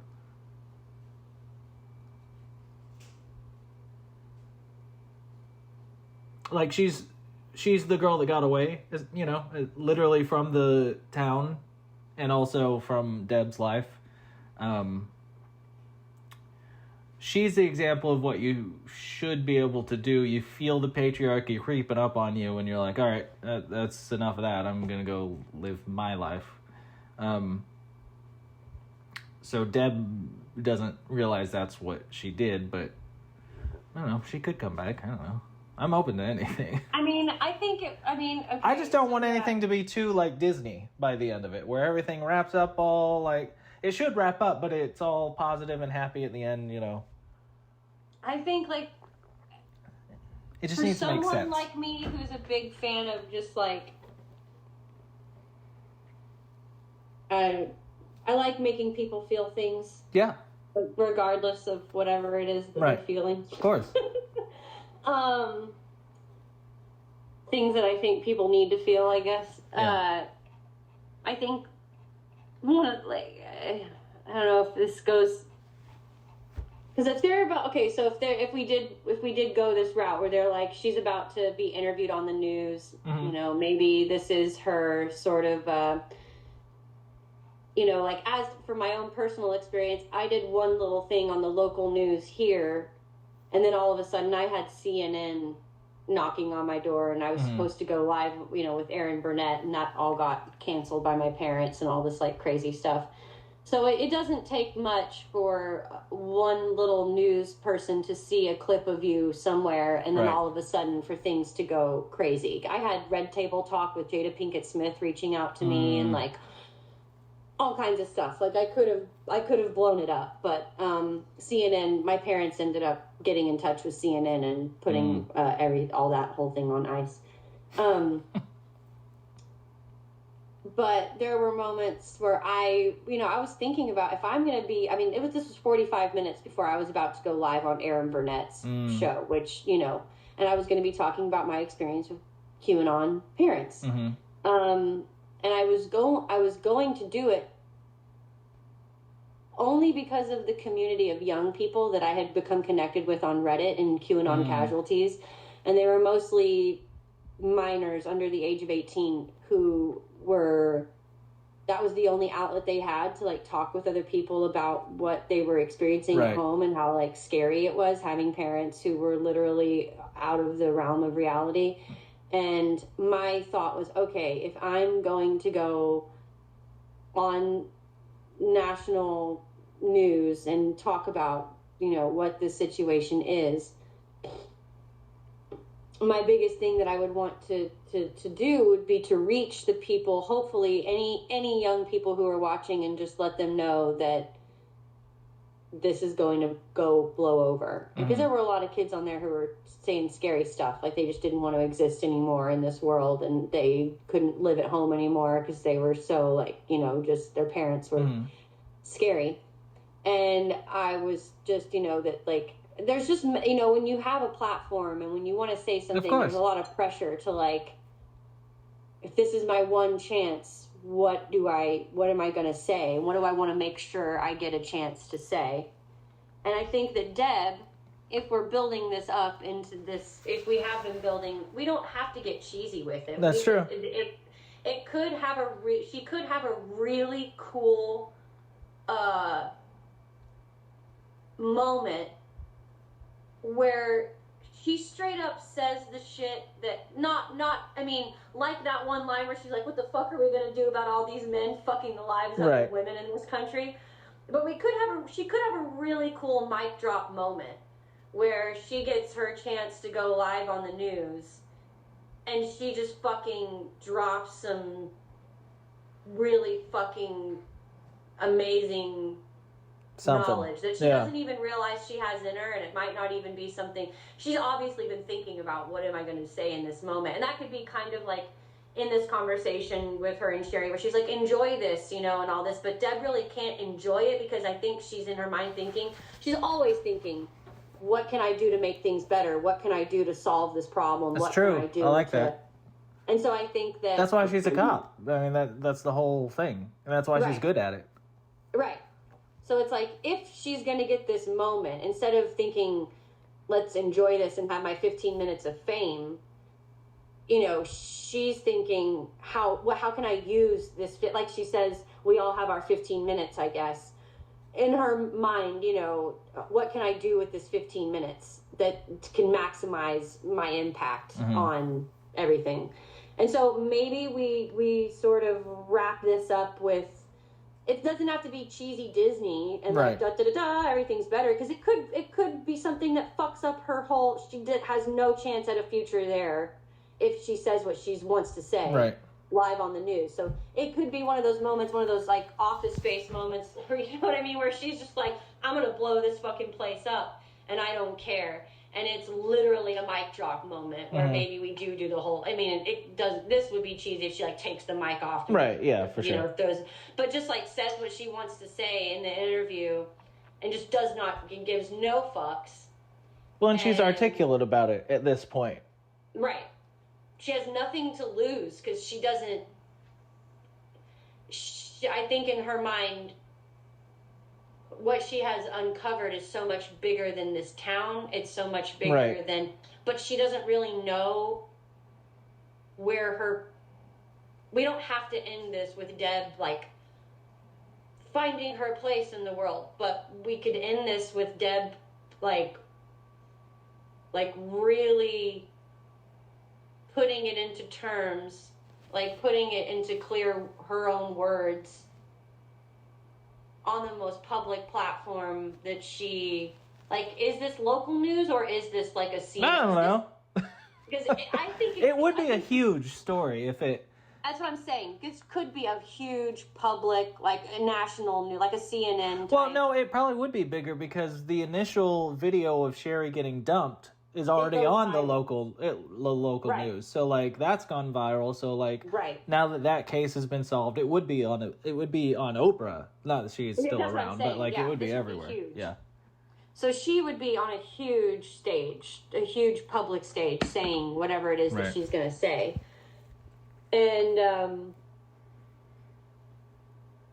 And I think that, like, when my friend Nami and I went to a march here in LA and we stood right in front of Kamala Harris, like, standing right in front of our vice president, she was speaking about abortion rights and stuff. And, you know, it's like,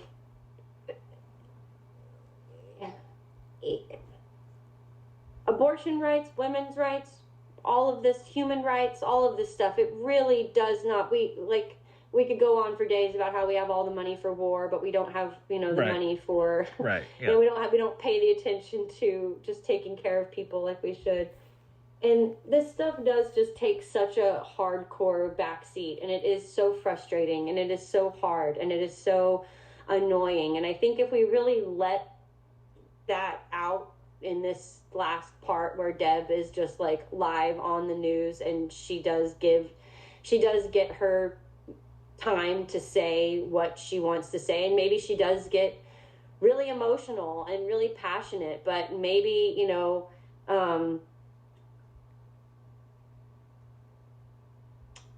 Okay, so I think and I think maybe the way we don't make it too preachy, too corny is so like I said, the whole thing is about, the camera obscura of it all. It's how we're presenting ourselves through this lens, through how other people are seeing us. There's this whole facade aspect, blah, blah, blah, blah, blah. Right. The news anchor, she could totally be like a whole, like, newsy, it's not... Yeah. She could even come in while they're getting makeup, and her personality is, like, really cool or really different, and then she gets on camera and it's a total different person. Yeah, she's a totally different person, But anyway, it could be the questions that the interviewer is asking are, like, maybe a little more probing, and maybe Deb is... I mean, she's over it. Like, she's tired of pretending to be this she's let down all the guards. So she is actually... she's on the other side of that. So... Right. And she's established that she's clever and she's quick-witted and she is witty. I think Deb has never lacked confidence in herself as just like she knows she took care of her brother and like she's like she knows who she is. Right. So I don't know if maybe the questions the interviewer gives are maybe antagonistic or like in this. Well, interviewers do that. They press you for, Well, and especially in the modern era, they push you for good TV. It's not necessarily maybe that's what it is the news, like, during the interview keeps showing the clip of Sherry getting dumped, and that's just enraging Debbie. Like, you can see it building in her because it's like, this is like, you're objectifying her, you're, just all this terrible stuff, you're making her relive all this, blah, blah, blah, blah, blah. I think, another good, sorry. No, go ahead. My big pet peeve when the news covers, like, abortion rights and stuff like that, my biggest pet peeve is when they're like, okay, now we have a pro-life expert or a pro-life person on here to give their perspective. Right. And it always is just like, my thing is, as a news person, as someone who is literally reporting the news, it is your job to, if you're standing there in front of a window and someone asks you, is it raining outside? Right. Let's go to the news and find out. It's not the news's job to be like, well, here's one person who says it's not raining outside, and here's one person's job or here's some person who says it is. Now, let's watch them duke it out. Your job is in search of objective truth. Right, to look out the window and see if it's fucking raining or not, and just tell us if it's raining or not. Like, so maybe there's like maybe there we have some sort of thing where they like have me on there to give that, and then all of a sudden they maybe bring in this other person who I don't know, or maybe they. No, I don't hate that. I don't know who it would be, but I don't hate that. I mean, it could. Well, let's see. Okay, so barring that, I do like that idea, and I like the idea that she's quick. She's quick-witted. She's able to see exactly what the news reporters may be doing, and that's enough for her to. And it's not like a 3-page monologue or anything. She's just like she cuts them down, like just like that, and says how it is. Like she says, right. Like I think. And we also have to keep in mind to keep it focused, like, because it is tempting to say this big thing about how the news is and how it presents and how antagonistic it is. And we can, 100%. That it can be the setup, but we don't need to get into that. But I think her mind would be. We don't even have to have another person come in. It could just be the interviewer saying like, we reached out to this person, or we spoke to this person, and they're saying, some people say kind of how they do on the news, where they're like, nobody's saying that, you're just saying that to try to get a. Well, on Twitter, this one person said. Right, exactly. It could be something like that, but whatever it is, could be Deb.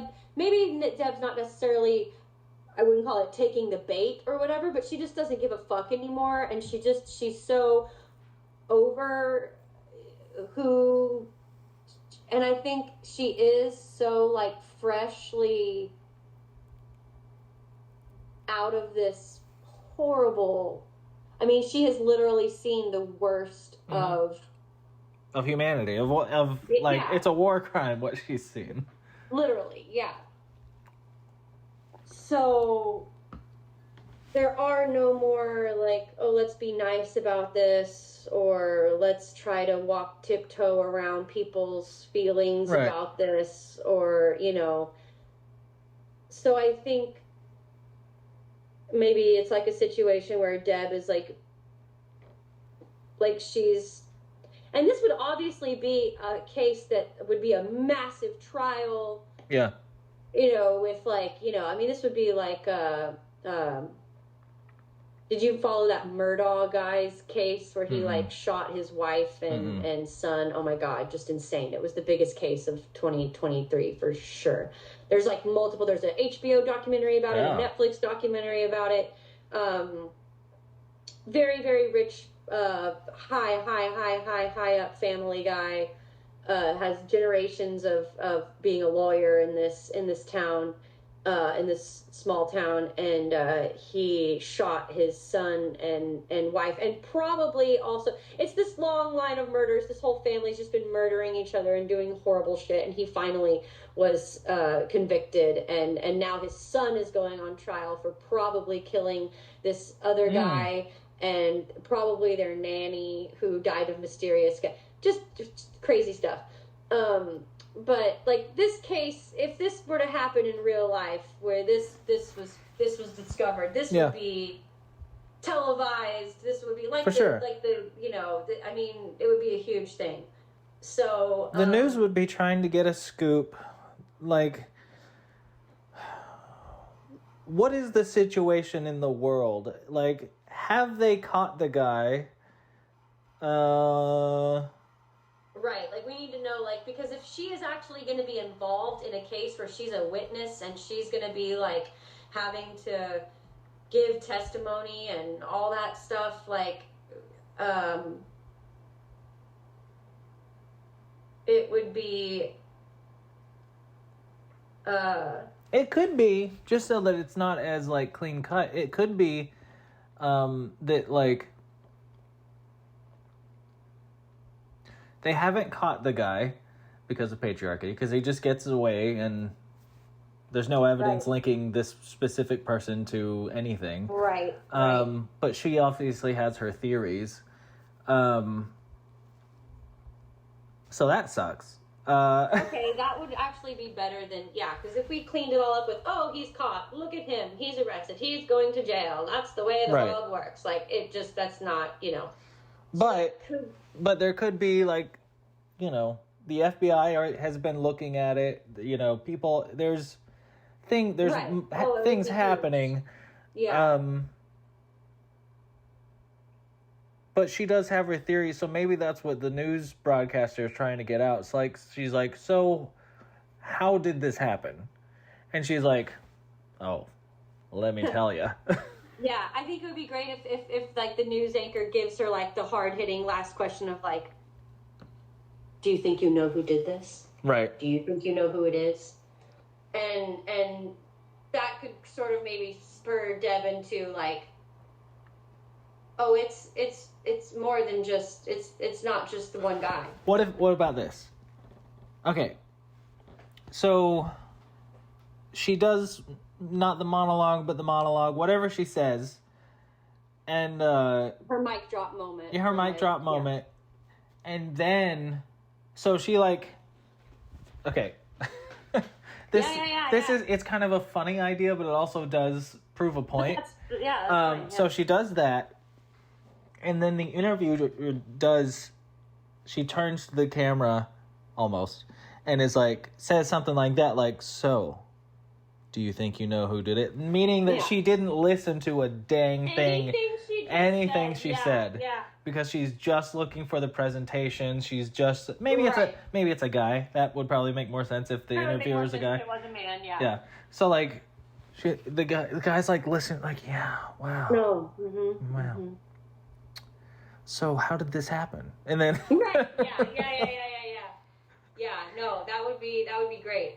And it would be great if that happens, and then Deb literally like says it out loud, like you didn't. Maybe it does end with her like using an expletive, and they have to like cut to because she's like, you literally didn't listen to a fucking thing I just said, and then they're like, okay, and now we're like back to whatever. Like she.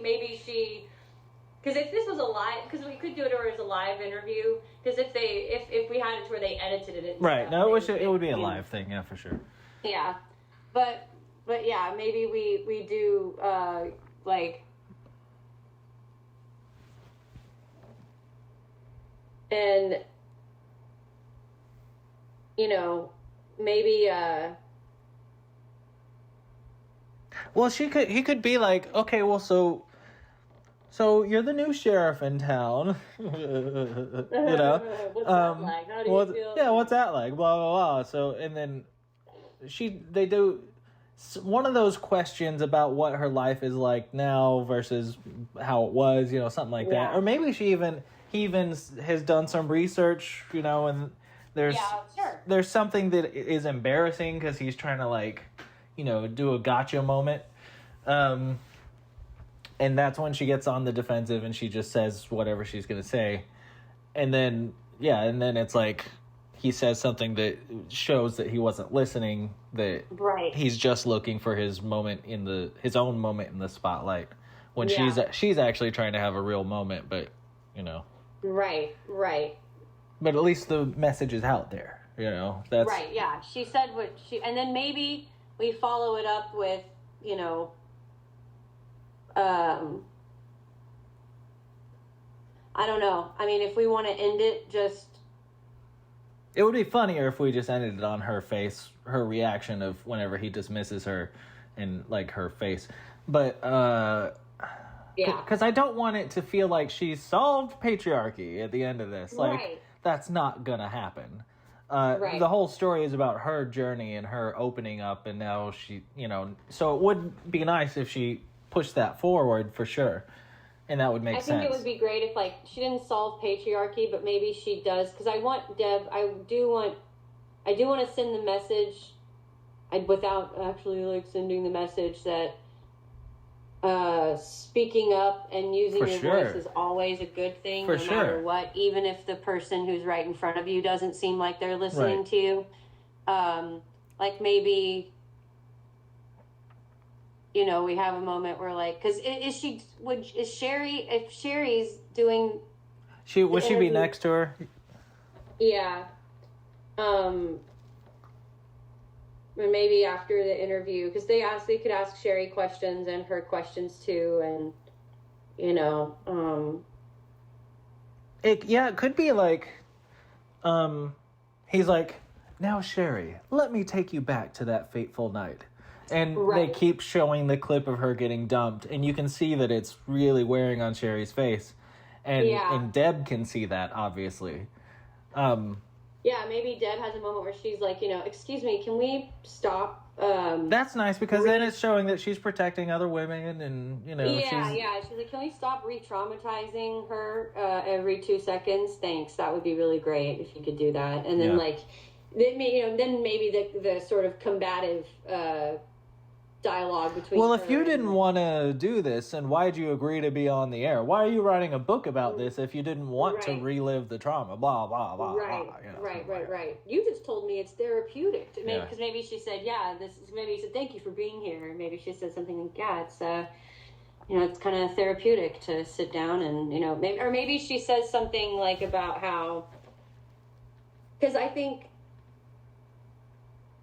you know, if she's gotten to the point where she's like, she's written a book about it, like she's worked through this stuff, you know, but she definitely, like,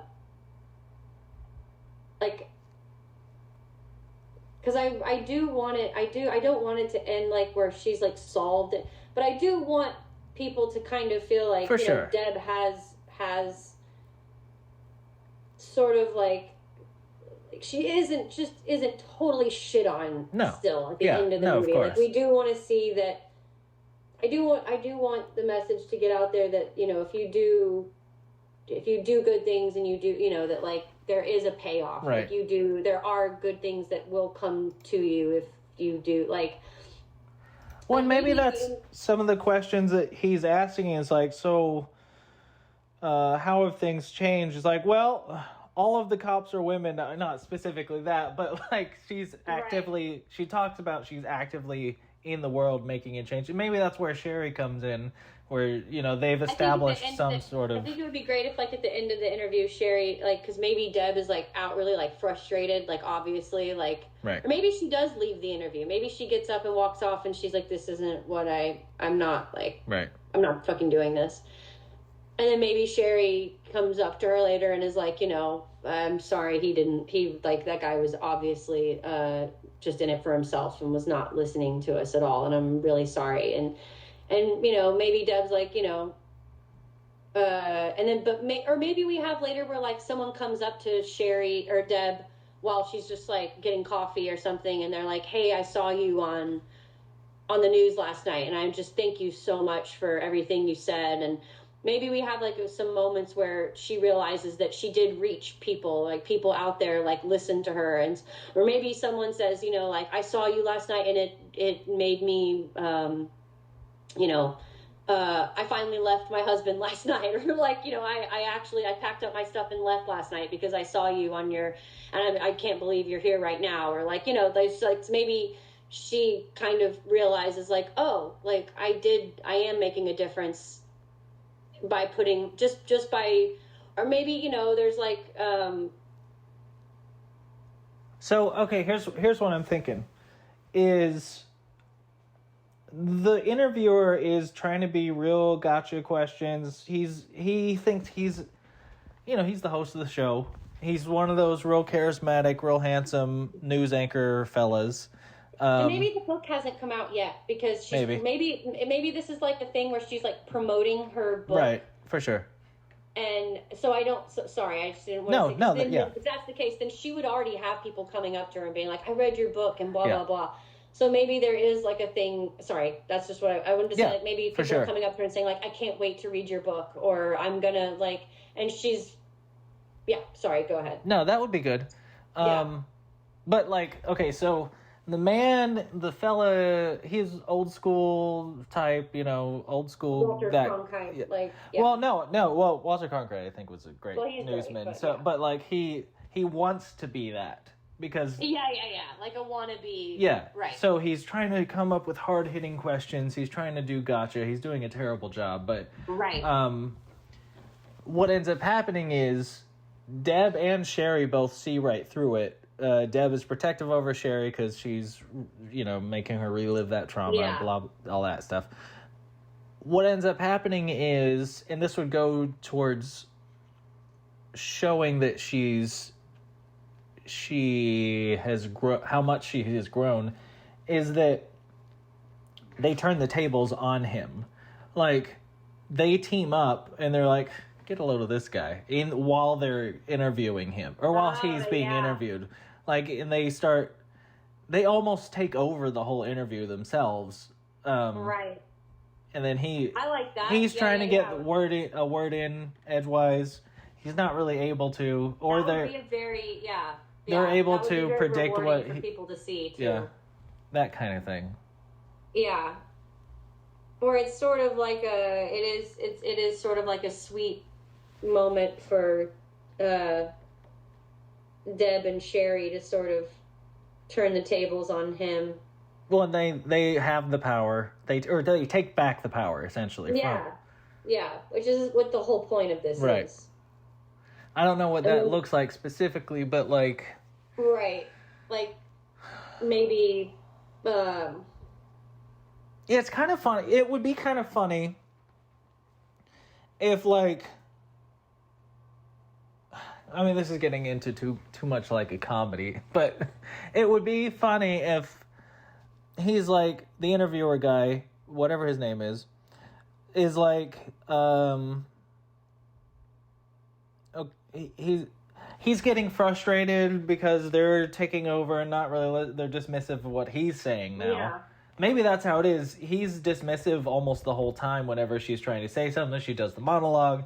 He doesn't listen to any of it, so now they take over and are dismissive of him. So he gets frustrated and he's like, well, here's a surprise for you. And then he, like, cuts to an interview or, like, some sort of news clip, or, like, we have what's his name, the father of who she thinks is Steve or Scott or whatever the guy's name is.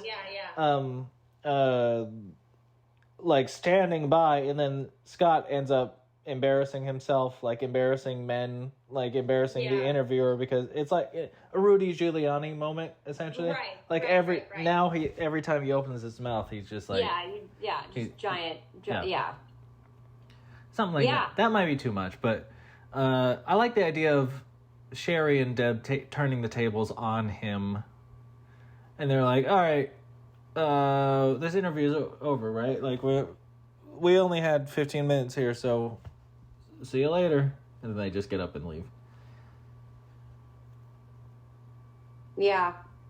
Hey, buy my book. They just have fun with it. Right.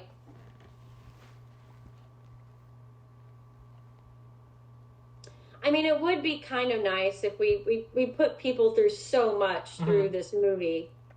Not necessarily like a cheesy happy ending where she solves patriarchy or whatever, but at least maybe to where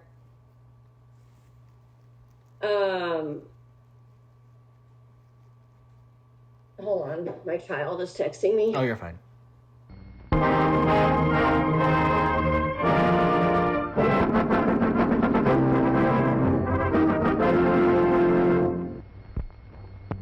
You like our pizza pies, made from a famous Italian recipe. They're waiting for you at the concession stand. If there was like a moment where, he says like, because okay, so for the camera obscura, like how we're talking about cameras and how we're seeing how that, if he is like, because the live stream that live stream that she did, you know, went huge, and that's really what sort of busted it all open. Yeah. So maybe, it's like,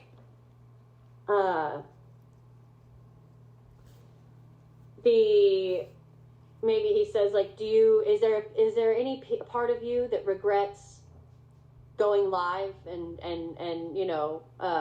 taking it upon yourself to, maybe those girls would have survived had you not, taking and maybe that step. that does, like, maybe that's where Sherry sort of gets defensive of Deb and says maybe something these like, girls would have survived had you not decided to make a fool of the, something he like that. shames her for her.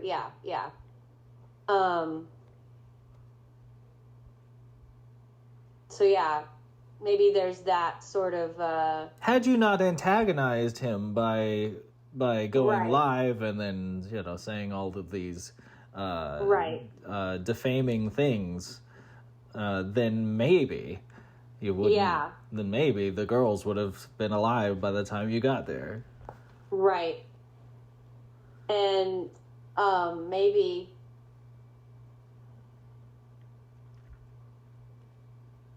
Sherry sort of like gets defense because Deb is like a hero to her, So maybe she kind of like gets defensive of Deb, and then Deb's like, hey, like, no, let me fuck this guy up myself, and maybe she kind of like cracks her knuckles. Yeah, like it is. All right. It is a sore spot for her, so I think that But we can also I want to pepper in other things, and I wanted to talk to you about this. Yeah. Earlier, and this is conversations with her mom. This is she establishing what her insecurities are, and that she is really confident and really intelligent. But whenever these things get brought up, she's not capable. She doesn't know how to cope with whenever her insecurities are brought to the surface. Right, so at the end here, if he does that, showing that she is able to combat these things and that she's able to, the insecurities are still there, but she has a mic drop moment, but it's also maybe like a little bit, it does kind of show her, her insecurities, that she did let someone go, like she didn't save the girl, but she's still working through that, and that's okay. Right. So maybe there is that, and that happens on the news, and that's like that, and then maybe we do have something after that where she does have someone come up to her and say like, hey, you did, I don't care what anyone fucking says, like you're a fucking hero, and could be makeup girl that was putting the makeup on comes up to her, immediately after the cameras go off, or maybe it's like the sound person trying to get the microphone off, whatever. Yeah. But there's a side eye of like maybe there's a hint that now the woman's had the inspiration, whoever it is, has the inspiration to come out about the, the news interviewer, maybe there's like a, she looks over and she's like, almost not this obvious, but like says, yeah, I'm going to do something that I've needed to do for a long time, and then looks over at the newsman and, the guy that was just the chauvinist to her, to Deb. It's like, oh yeah, I gotta get this guy in trouble now. You've given me the push. Yeah, maybe like when she's, like maybe after the interview, Deb's like in a real hurry to get the mic off and get the fuck out of there, and maybe the sound person comes up and it's a woman, and she's like trying to she's like, here, let me help you, and maybe she says like, I wanted to fucking, I've wanted to punch him in the face for a long time or something. And that just maybe she said something like, commends her for the way she conducted herself with him. And then, what if that happens and then Sherry and Deb are talking to each other about whatever, but in the background we see that the sound girl going up to him. You don't hear what they're saying, but their body language is, she's confrontational, taking the sound gear off of him, the lapel and all that.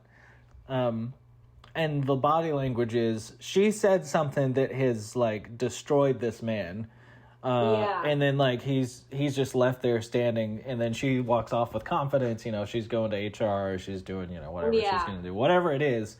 But you can see that whole thing that just happened just inspired her to, in the moment, go up to him, take this, while she's, and, like, maybe he's like, as she's walking up to him, he's all like, oh, there's my girl, you know, that kind of thing.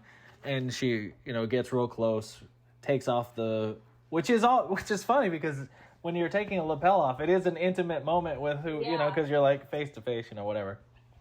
Yeah, maybe he says something like, he just, like, gives her one of those, says one of those things that men think are complimenting women, or they can get away with it because they're giving you a compliment. So if you don't like it, you're the bitch. But it's like, you know, you sure are pretty when you smile more.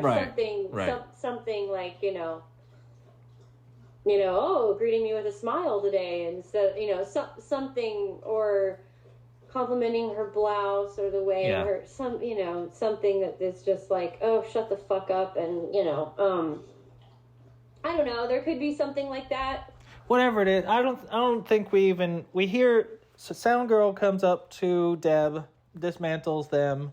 Deb and Sherry have a little conversation, real quick little thing, and in the background, Sound Girl goes up to him, and then you just see it happening. If you're paying attention, you see it happening in the background.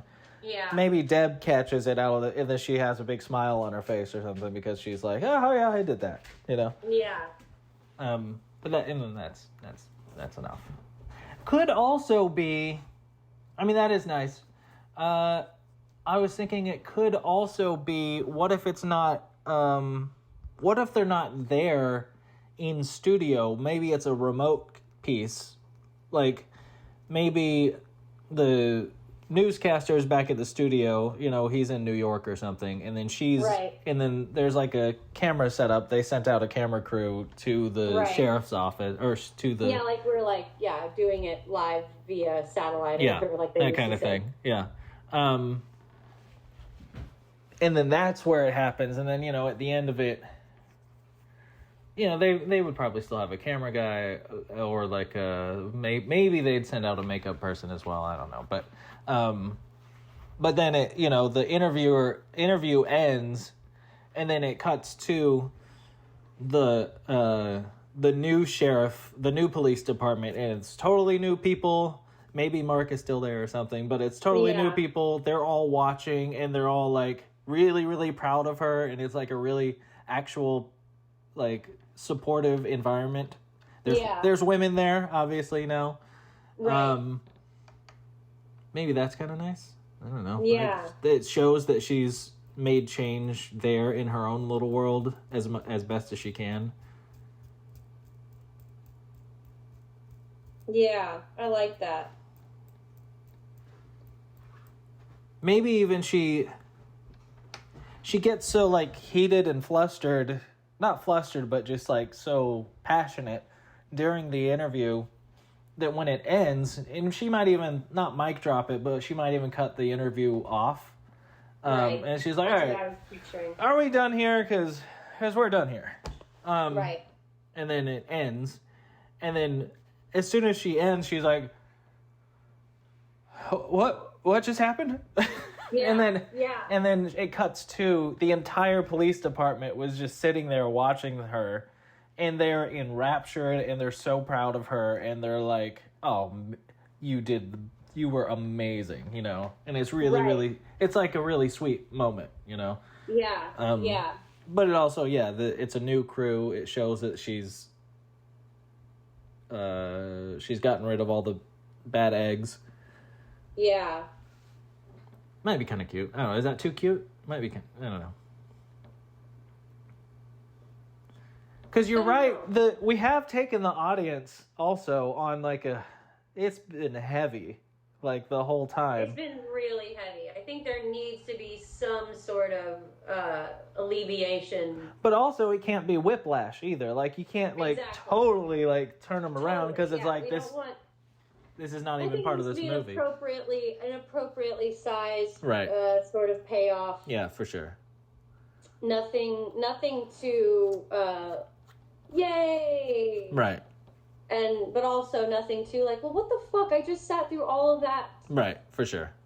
For like more of that, like, yeah. Endings are tricky, man.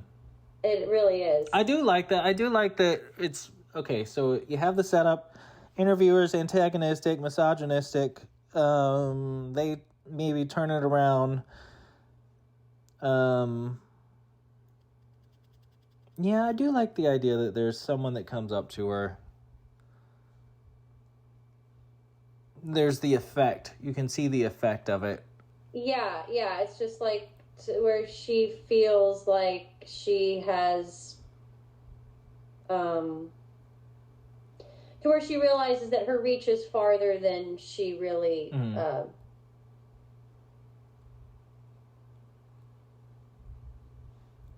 like I maybe in the monologue or whatever it is, her insecurity now is because it would also tie into the fact that she's insecure about the fact that she didn't get to the girls in time. But she's like, I didn't realize any of this until way late in life. Like, this is, like, her insecurity is that she didn't come into, she could have done so much more had she opened her mind earlier. Right, and the fact that, like, there's so many other people who have been championing for women and for so long, and, like, she doesn't really deserve it because she didn't really, like, she's kind of late to the game, she's kind of late to the party, so she doesn't really feel like she deserves all of this credit. Right. Because she's like, I just realized something that tons of people have been fighting for a really long time. Yeah. But I think that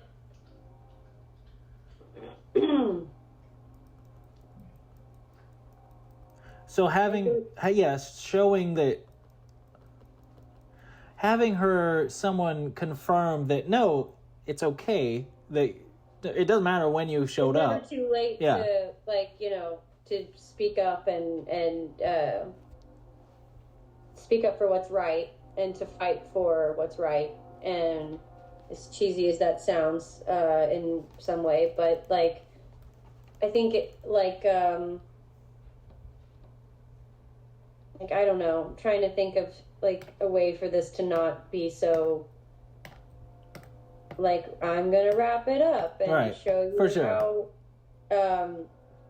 but, like, if it could, maybe it could be something that happens, like, not dialogue, it's something that actually happens that represents her growth, that represents, like, the conversation is good and that can show where her headspace is.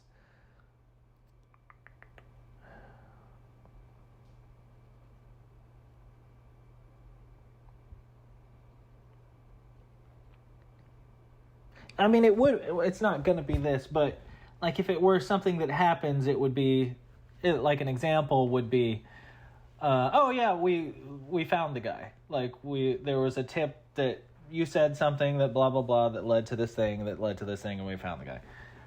That would be something that happens in the world that shows, oh, no, I've done something positive.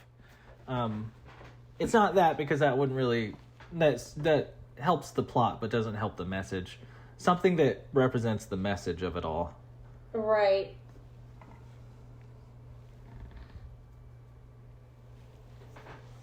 Like, I don't know, this feels very like, I don't know. But, like, if she were to, like, if someone were to, like, I don't know. What if maybe there's some piece, something that's been missing the entire, like, something that connects the guy that's been missing the entire time. Like, it's like I don't know, old girlfriend or, like, something that it's been established in the movie, and we don't know what. I mean, I have to figure it out, and we Yeah. have to pepper it back in. Right. But her saying these things and her coming out with the book, all of that inspires this person to come forward, and that's finally what catches the guy. I like that. Ooh. Okay. Maybe there's like maybe there is like a book signing. Mhm. Say she's like, they're gonna do like it's like a local book signing, but not the small town, like the Right. biggest town that's closest, Right. like in San Antonio or Right. like somewhere like that. She's gonna go to this, Barnes and Noble and Right. do a book signing or whatever, and the first sign that she kind of sees that like she's reached people, like she knows her book is like selling, like maybe she gets the news that her book is like not a number one, but it's like on the top Right. 10 list of like book, and she's like, what, like my book? And then she gets there and she sees that there's a pretty decent turnout for people to have to sign her, like maybe she's making jokes like there's not going to be anyone here, like this isn't, and then there's like a lot of people there, and then maybe a couple girls come up, women, and they're like, she signs the book for him, and she's kind of feeling like, wow, this actually did like reach a lot of people. And then maybe one of the girls who comes up with the book is like, hey, I'm so and so, and I'm like, I know, and maybe she like reveals to her like at the table, like while she's signing a book, that she's like, she knows who did it. Like, yeah, maybe it's like an ex-girlfriend, or maybe it's like a victim who escaped. And What if, okay, something along these lines. yeah. So we've established, and I need to go back into the script and add in that they make out on the car and then bend the hood ornament, Yeah. I need to put that back in there. Or actually just put it in there because it's not in there right now. Right. It's referenced, and then it's not even the original part. Anyway, so what if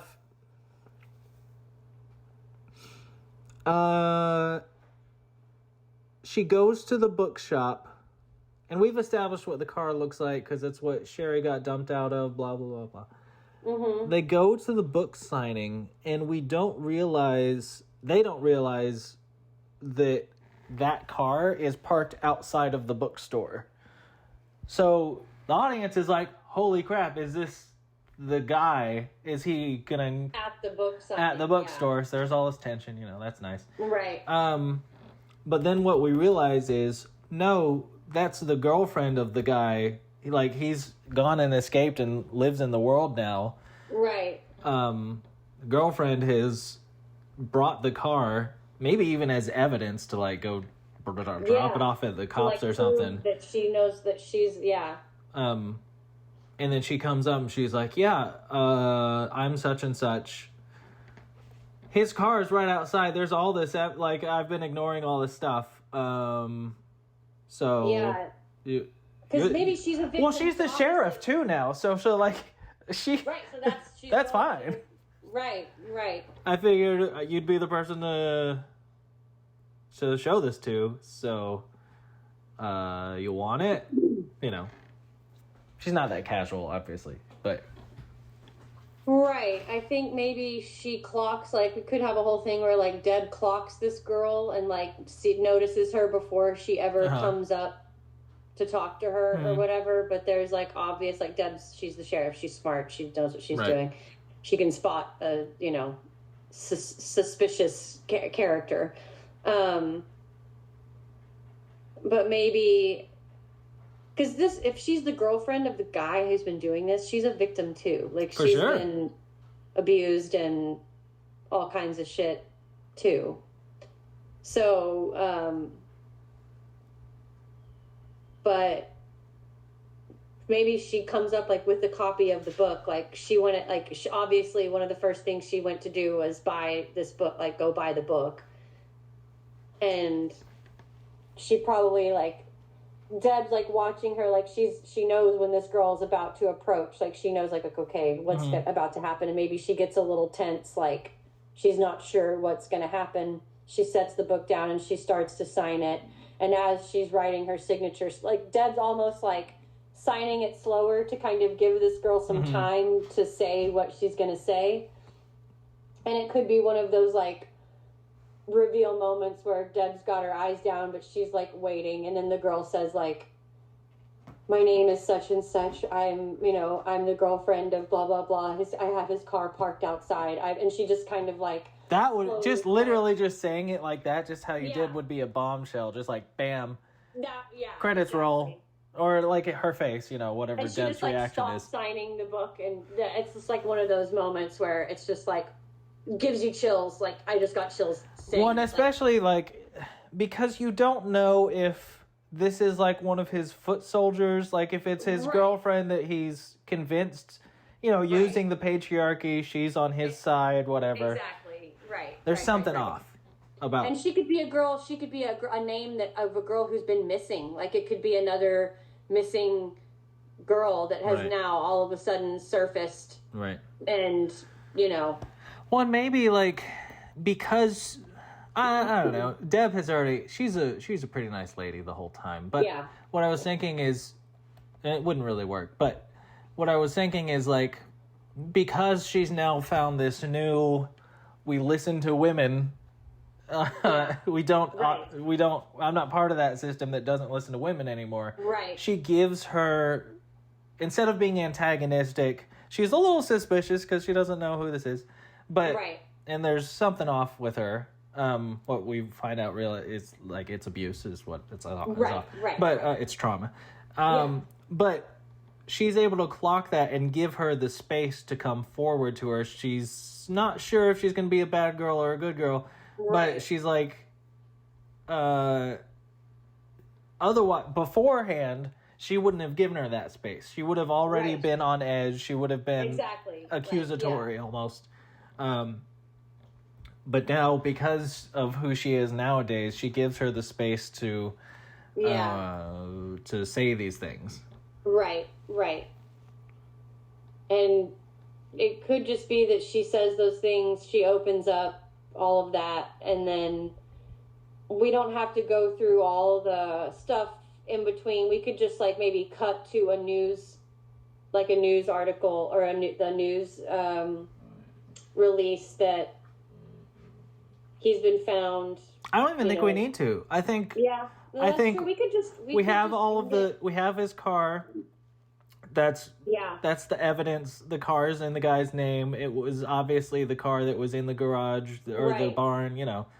That's we have enough evidence, and she knows where he is. I mean, we can have her say his car's parked outside. Deb looks out there. The car's literally sitting right there within her peripheral vision. She just didn't.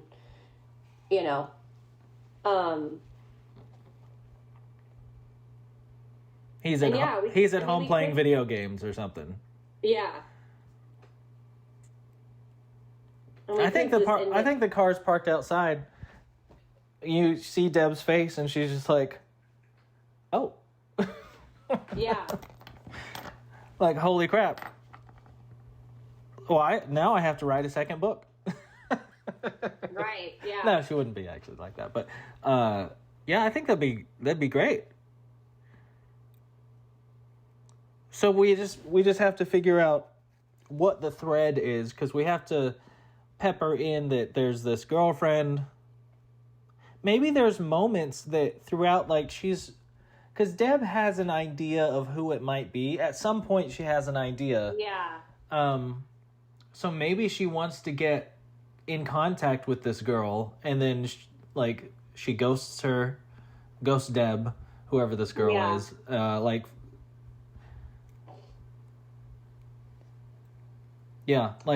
earlier she tries to get in contact with the girl who she thinks is his girlfriend. Right.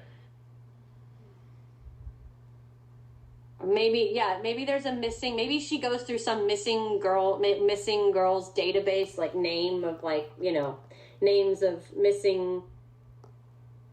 Somehow she she connects the two somehow. Yeah, somehow she gets a way to contact this girl. And maybe this girl is like a runaway, like she's a missing girl, but she's not someone who's she's not someone who like is raring to find the police to get rescued or whatever. Yeah. Well, of course, like at the same time, abusive relationships, they'll... No, yeah. Yeah, so... Of course. But she's not like a victim who's been kidnapped right. by him. And right. it's like, she's not trying to get out. Yeah.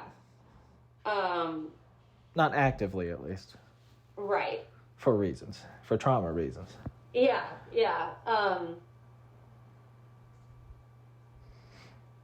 Yeah, then in that case, also I did want to have it so that we feel more of whatever the guy's name is. Steve, I forget what his name is, but I think it's Scott. Well, I think Scott might be the dad, but I can't remember. Either way, yeah. I wanted more of his presence to be felt. Yeah. So, like, if we can figure out a little bit of that, like, there's something at the beginning, like, she should be represented a little bit in, like, each act. She's at the beginning. Hold on, yeah. Go ahead. Okay. Sorry, Eric's home. Hi. Hello. Yeah, so it would be, oh my God. Good check out the top of that. Of course. So yeah, it would be, I think. She's in there. Because we really don't have a whole lot of, like, really who it is. I mean, we No. Did you see that film Independent Things? Yeah, the email. Just 15% off. Yeah. Membership. I was just telling him about it. Yeah. And y'all get to vote in 2024. You had to be a member by your membership had to be active by like December 18th to vote for 2024. They said that in the email. I thought that it was through the end of the year. You have to do it by the end of this week. Oh, I don't know. Anyway, yeah, if you're a member of Film Independent, that nonprofit that I was telling you about, you get to vote in the like awards that they are that they sponsor. I wonder what they've. I'll just look it up on their website, see what they've done. I'll send you their website, but anyway, we don't really have a whole lot in the script of like who, and I do think it's like I don't want to make it like obviously too much about him or whatever. Well, and that's the thing. The more you show of him, the more Deb looks like a bad cop. Like, because she should be. It's a small town. She should be able to connect the dots. Right. Exactly. But like, if he is represented almost by this girlfriend character, and maybe she interviews her or talks to her, and it's unrelated to this guy. She doesn't realize that they're dating or anything. She's asking about something else, something about the case, but something else. And then she can tell that, this is like a battered woman. This is someone that I'm talking to, and she has a lot more to say, but she's not gonna say it. She's not comfortable saying it, and I also don't have the skills to really understand how to support this woman, give her the space to come forward with whatever she has to say. That could be at the very beginning, and then later it could be like, I found out Stacy or whatever her name is related, or not related, although maybe, is the girlfriend of this guy I'm suspecting. I still have her number. She was suspicious, or I thought there's something off about her. I'm gonna try and she's not answering the phone now. She's blah blah blah blah blah, and then later she comes back. Yeah, I'm trying to think of like there could also be another like weird little thing we can throw in where like, you know, because when she is like actually discovering the whole gross thing that he's got set up there, and she's live streaming it. There could be a thing where like the girlfriend is actually like watching the live stream too. Sure. And well, yeah, at this point, I mean, yeah. I mean, yeah, we could maybe see a comment pop up that says something like, it's a little ominous, like maybe it says, it's like says something like, you have no idea what you're getting or what, you know, you shouldn't be there. You need to like, something like maybe that just says like how dangerous, where she's like someone who keeps saying like, you need to leave, you need to turn around, like you're putting yourself into a really dangerous situation. But maybe no one's seeing that comment, like, you know, when there's so many comments that are going through, but maybe it could be like hey, I know that area, you need to get out of there. Yeah. And maybe it is the girlfriend of the guy, like, you know, trying to give her, like, you know, some warning. I mean, I don't know. It would be... She could definitely bookend it. And actually, that would mean a little bit more if, at the beginning, Deb doesn't have... Because she doesn't... At the beginning, she's all full patriarchy, so she doesn't really believe women all that much. So that... We need to maybe establish that a little more, because when Angela comes in for the first time, she is very... sweet about it. She's empathetic about it, yeah. So, and we kind of already established that she's like, oh, the guys aren't listening to her, but I will, sort of thing. So maybe we do need to kind of, like, make her a little more dismissive of Angela. Like, oh, you guys, all right.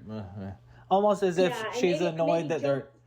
Maybe joke around with the guys about her a little more afterwards. Right.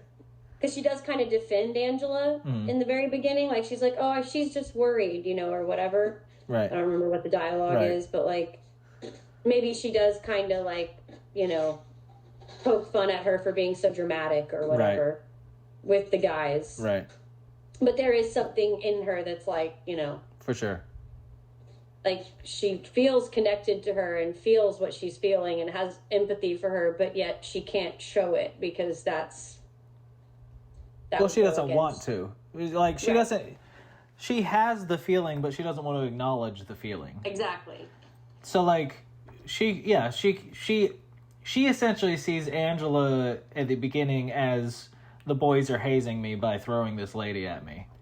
Right. And then the more she talks to her, the more she's like, oh, yeah, there might be something here. Right. I guess I'll check into it. Yeah, all right, yeah. And then maybe after she leaves, she has a little, like, moment of, like, you know, oh, yeah, she's just, you know, I'll go talk to her, but, you know, it's probably that time of the month or something. Like, maybe she makes some sort of, like, joke that was a little disparaging towards women and just to kind of fit in with the guys. But that's just what she's always done. That's how she's always been. That's... For sure. Yeah, I think that'd be good. Yeah. Like, show her making a joke sort of about women to the guys and having the guys all laugh and be like she's just, you know, being one of the guys like she always, you know, is. Kind of establish that a little more in the beginning so that we see that definite change. Yeah, but so like she meets this girl, the girlfriend character, initially, and she's almost not defensive, but she's also dismissive. Yeah. Because she doesn't really totally believe her. Maybe she's like, she's not like a sob story, but maybe girlfriend is also, you know, she's wound up. And this is before like all the depth of how how bad it is has happened. The guy's kidnapped the girls, but she probably doesn't even know that yet. Right. So like she's talking, and then she's a little dismissive. She just basically doesn't give her the space. Or maybe it's even more tragic than that. Maybe she does want that space, but she doesn't feel comfortable talking to Deb to open up. She wants to, but like she has something to say, but I also don't want to make Deb look like an idiot either. Like she wouldn't clock that. Yeah. It'd be a fine line. That'll be a lot of performance stuff and a lot of the subtleties of. Yeah, like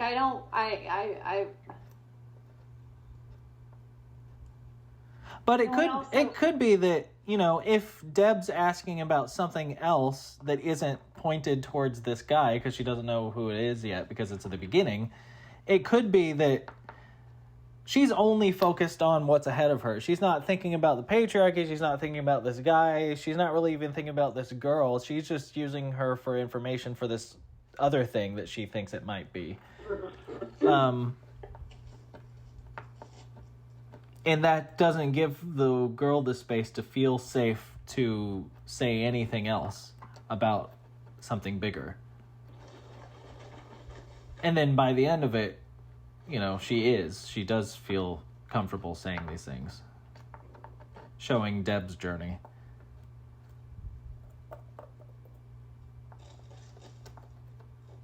Yeah. Maybe, I don't know, I was kind of thinking like it might be kind of interesting if it wasn't someone that Deb had ever met in person.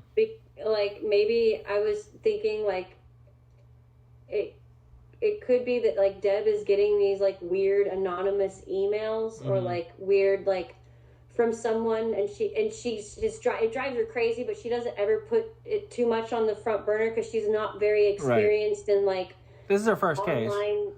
Yeah. And she does. Yeah, online. That's her brother's domain. Right. So. Could be something like that. It could be like, hey, this person wanted to meet you. She gets like a text or she gets like a message or something. Like there's some way she's getting like DMs or whatever from this person who's like wants to connect but also is scared to put like, themselves out there. Do you want to meet? I have information. Can you meet me at such and such place? My feeling is that this girlfriend got lured in by this guy online somehow, because we know he's on like that. He's big on the online, incel community. Yeah. She might have kind of like how the girls get sucked into like ISIS or whatever, like online. Yeah. Like I don't know if you've heard these stories about like American girls. Yeah. Oh yeah. Like literally going to Afghanistan and like getting like living with ISIS and stuff. Like maybe one of these, and that's why she's afraid to come forward, because she actually like put herself in and has been part of abusing other women too. And like maybe, she's maybe been reaching out to Deb because she keeps feeling like she wants to put an end to this and she wants to stop it, but it's like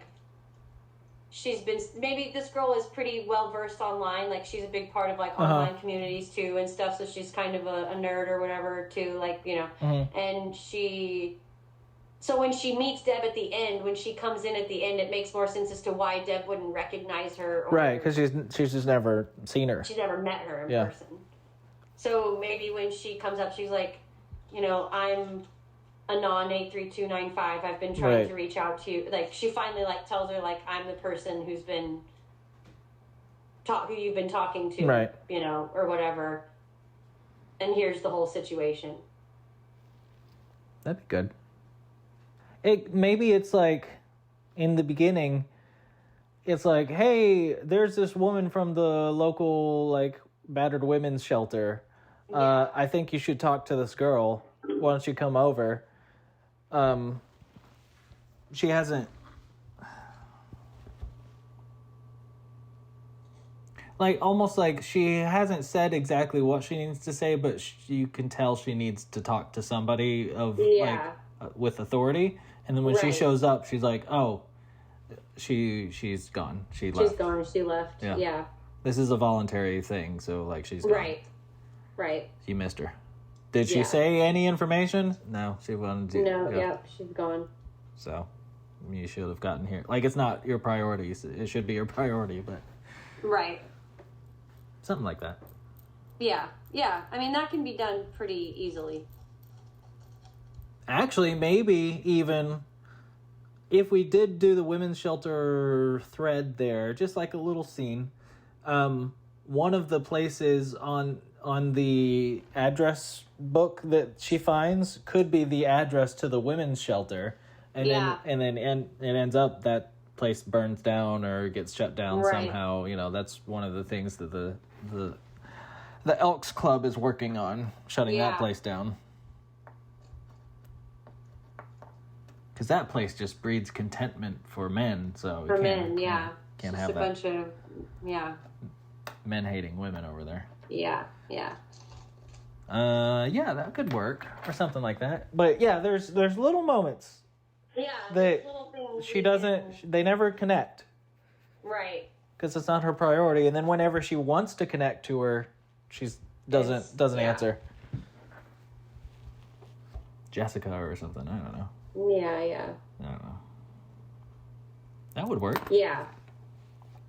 Okay. So then, I mean, I think it would be really great if it just, if we do conclude it with, it's not like we ever see the guy in handcuffs and have that, like, you know, hooray, hip hip hooray. Yeah, well, who even knows what's going to happen, you know, with the trial, with this kid, with the, you know, who knows. Exactly. I think that would be powerful. That'd be great. His car is parked out front. Right. Yeah, here's the keys. Ding-a-ling-a-ling. You know. Yeah. Yeah. And it could just end, with Deb and just sitting there at her book signing with the car parked out front, just like, holy shit.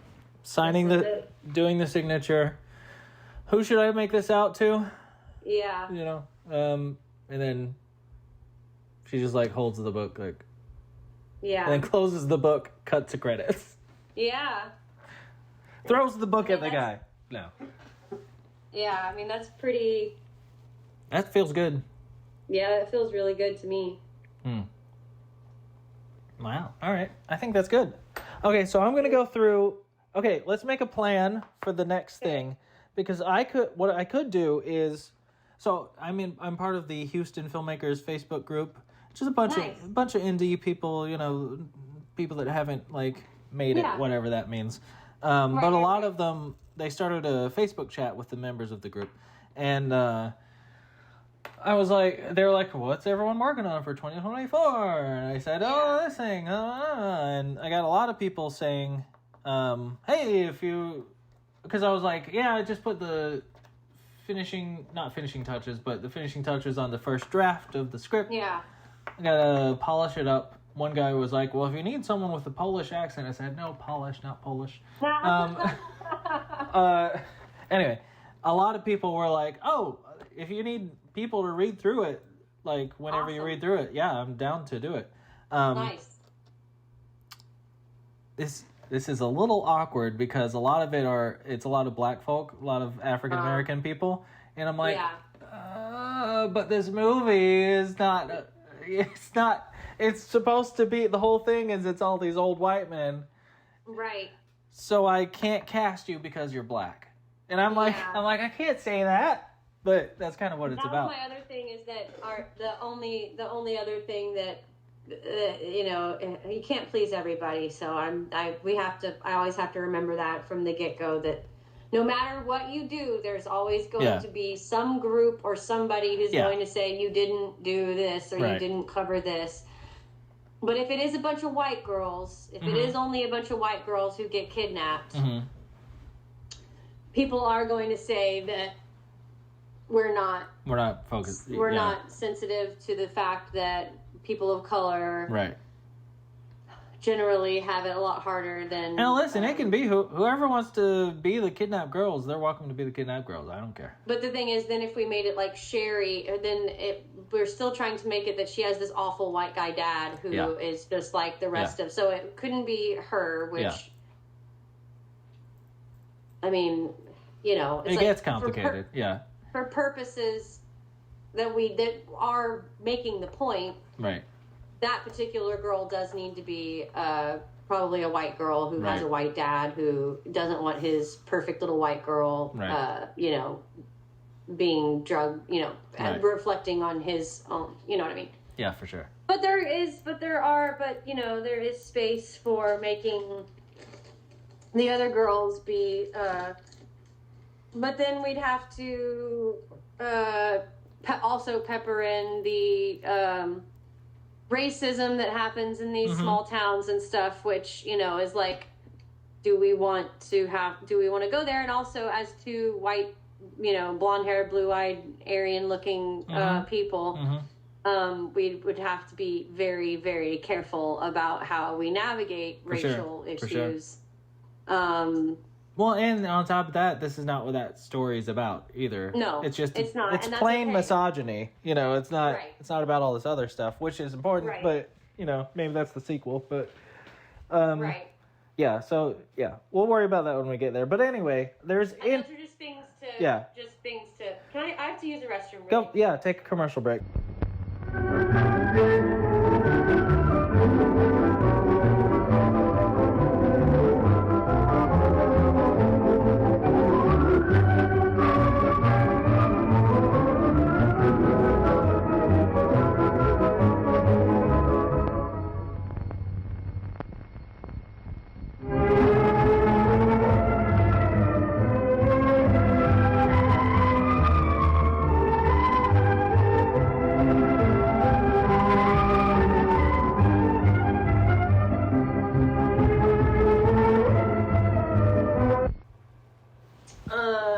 So I have some people interested in doing the read through.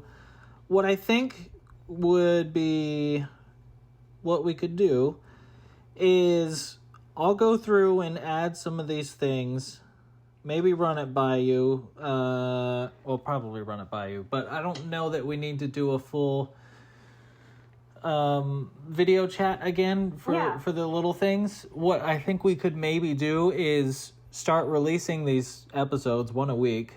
I'll edit them together, and maybe I'll even make like a Facebook page and all that junk.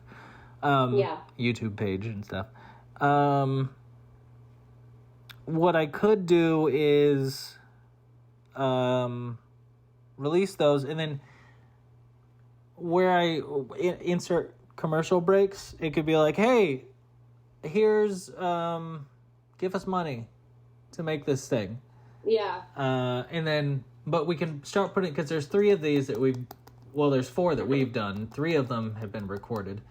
So that gives us 3 weeks we could put together a cast, maybe table read, an online table read. I think we've done a pretty good job of buttoning this up. So yeah, I think so. I mean, I don't know. Is that I don't know.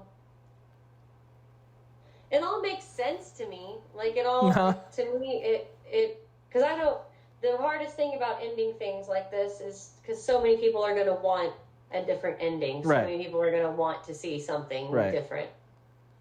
Well, and also, so long as we don't once we film the thing, start showing it, all this, and that's nice about us trying to be transparent about the production of this, is they're gonna hopefully know that it's not gonna be this big action movie. It's not gonna be it's a thriller, but there's like I said, not these big car chases. There's not.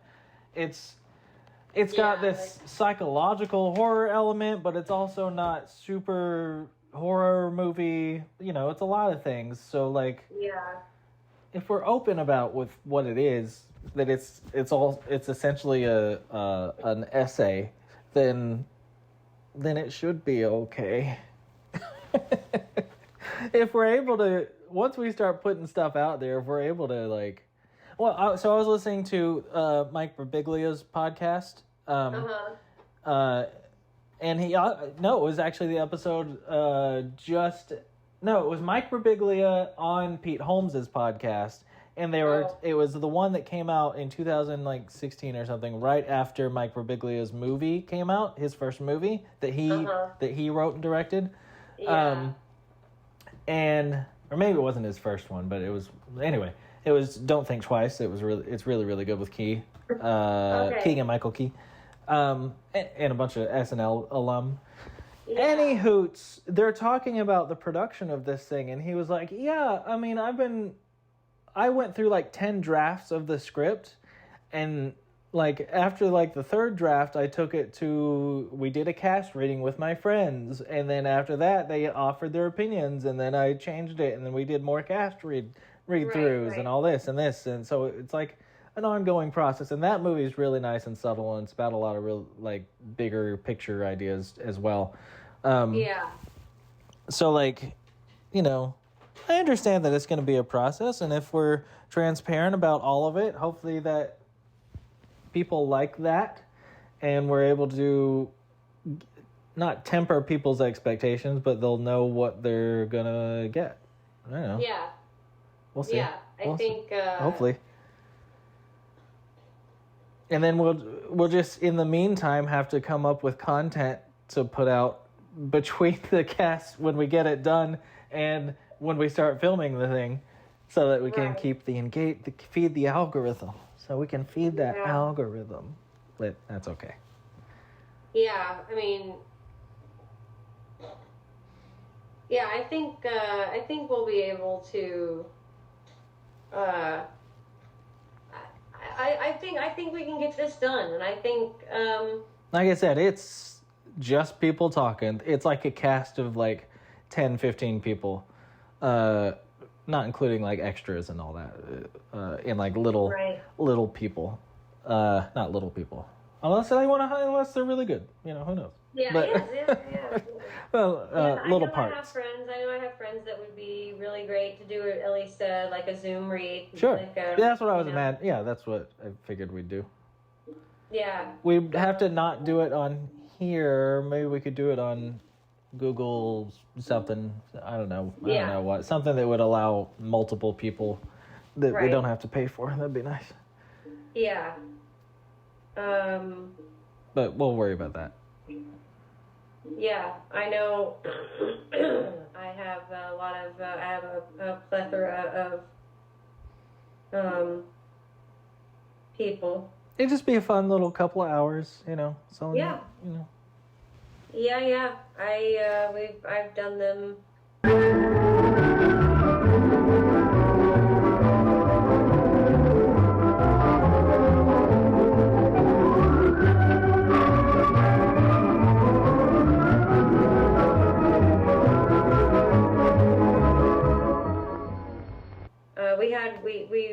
But pre-pandemic, when my friend and I, TJ, we had a production company, Spider Couch. We were doing just all comedy. Mm-hmm. We did a couple table reads over here, like in person here at my apartment for a couple of our scripts. And it was a lot of fun. It's a really good way just to, you know, hear it out loud and and sort of get a good idea of how the story's flowing and yeah. If I'm really talented, and I'm not, but if I'm really good, I can even get some royalty-free music to play it. So like whenever the scenes are changing, I can be directing, changing out some stuff. That'd be fun. Yeah, that would be fun. But yeah, I did a little Zoom table read with a friend of mine for their really hilarious script. We were cracking up the whole time. It was just so much fun. Okay. This would be fun in a different way. It'll be exhausting emotionally by the end of it for sure. Yeah. But My friend Ami would be really great. I went to see her play that she did, and another friend of ours were in over the holiday break, and it was this play of the nativity story, but told through Beatles songs. Okay. So it was a musical about the birth of Jesus Christ. But like when the angel comes and announces to Mary that she's like gonna have God's son as her baby, they use like the angel's like, here comes the son, and like, I see. Yeah, it was great. It was actually really, really wonderful. The level of Queen Latifah's wife is their like choreographer. All right. And it's this play they've done for like 14 years in a row now. That's funny. Yeah, it was really an interesting, one of the most interesting plays I've ever seen, actually. All right. But yeah, I've got a lot of friends that would be really great to do a read through. And yeah, I think we've got a very cool little script going here. Cool. Well, okay, so I'll edit together the first 3 episodes of whatever this thing is that we're doing. Yeah. I'm not sure if I'll put it on I'll probably, I hate starting things from scratch because that means there's nobody paying attention. But that said, I also don't have anybody that follows me anyway, so like it doesn't really matter. We'll just have to figure out good ways to market it and get it out there. But yeah, that'll give us, I can probably put it together, get it out in a week or so, and then do a weekly thing. I know there's things on here I've said that probably shouldn't be. I'll edit. I'll be doing some editing. Don't worry. Sometimes I always forget that this is all being recorded. Yeah, I'll edit it, and then that'll give us about a month or so to maybe put together the read through. Maybe I can I'll write down like a character sheet for everybody. Yeah. And we also have this rough draft of the thing that I'm happy to just send it out to, as if people want to look it over. Like 100% transparency. That's my game. Yeah. So. Yeah, no, I think obviously we're just trying to tell this story that, I think is, I don't know, I think it's really cool and I think it's really relevant and I think it's a lot. It's a lot to try. It's like really heavy, obviously. You don't say. Yeah. There's this misogynistic terrorist milking all these pregnant women that he's kidnapped. That's fine. That's a Tuesday. Yeah, it's light reading. It's light. But obviously it's really heavy stuff. Obviously it's like not something that everybody's. If we can get A24 to peep us, that's the vibe, at least. For sure. That we're because it's gonna be tricky. We're gonna have to find someone that either it's crowdfunded by whoever or it's somebody that because this is not a topic that is super commercially viable. I mean, it is. Look at Barbie, obviously, but the tone that we're going for and the I sent you the website for Film Independent. Okay, cool. If you go there and you kind of look at I wonder what kind of grants there are. Yeah, they if you look at sort of their, I'm trying to find are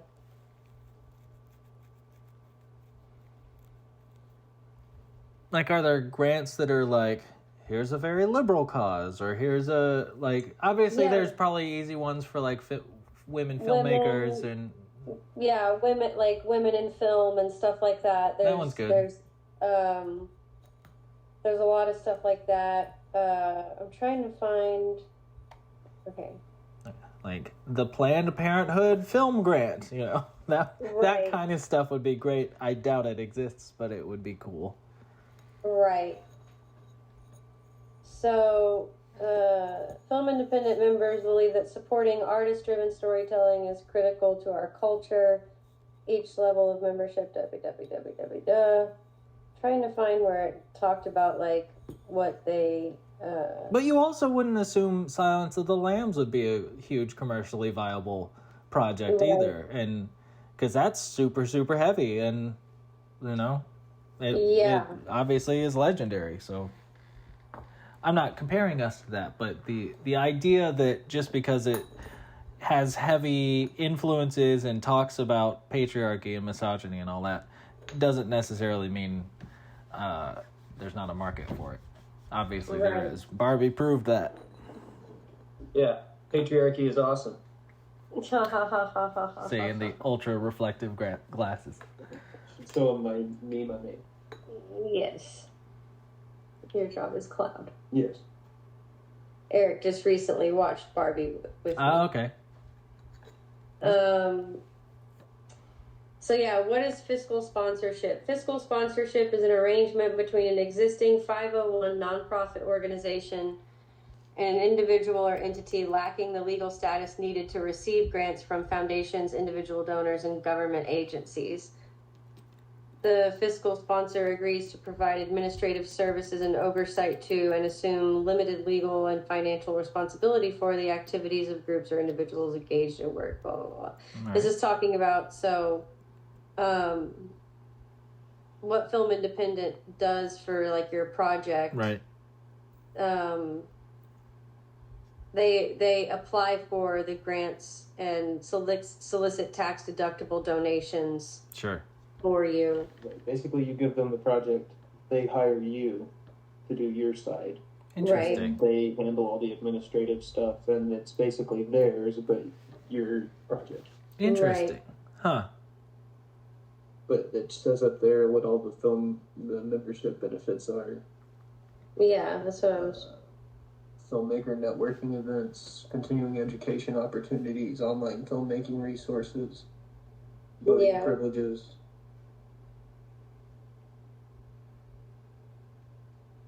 Sustained support through the life cycle of your project. Full-time staff with years of collective experience. Yeah, they offer a tax incentive to your crowdfunding campaign donors.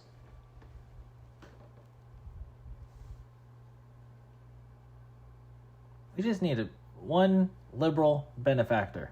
Right. They donate to Democrats all the time. Come on, y'all.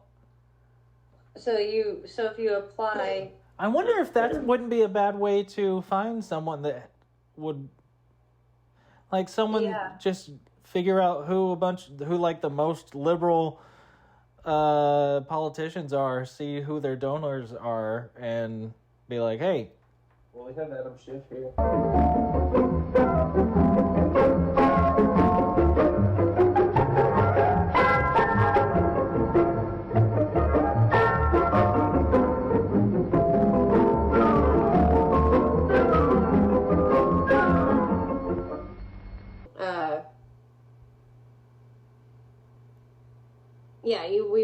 We wanna. Because everybody's chasing money to get their projects filmed, obviously. So like, the trick is coming up with other avenues. But you look at historically,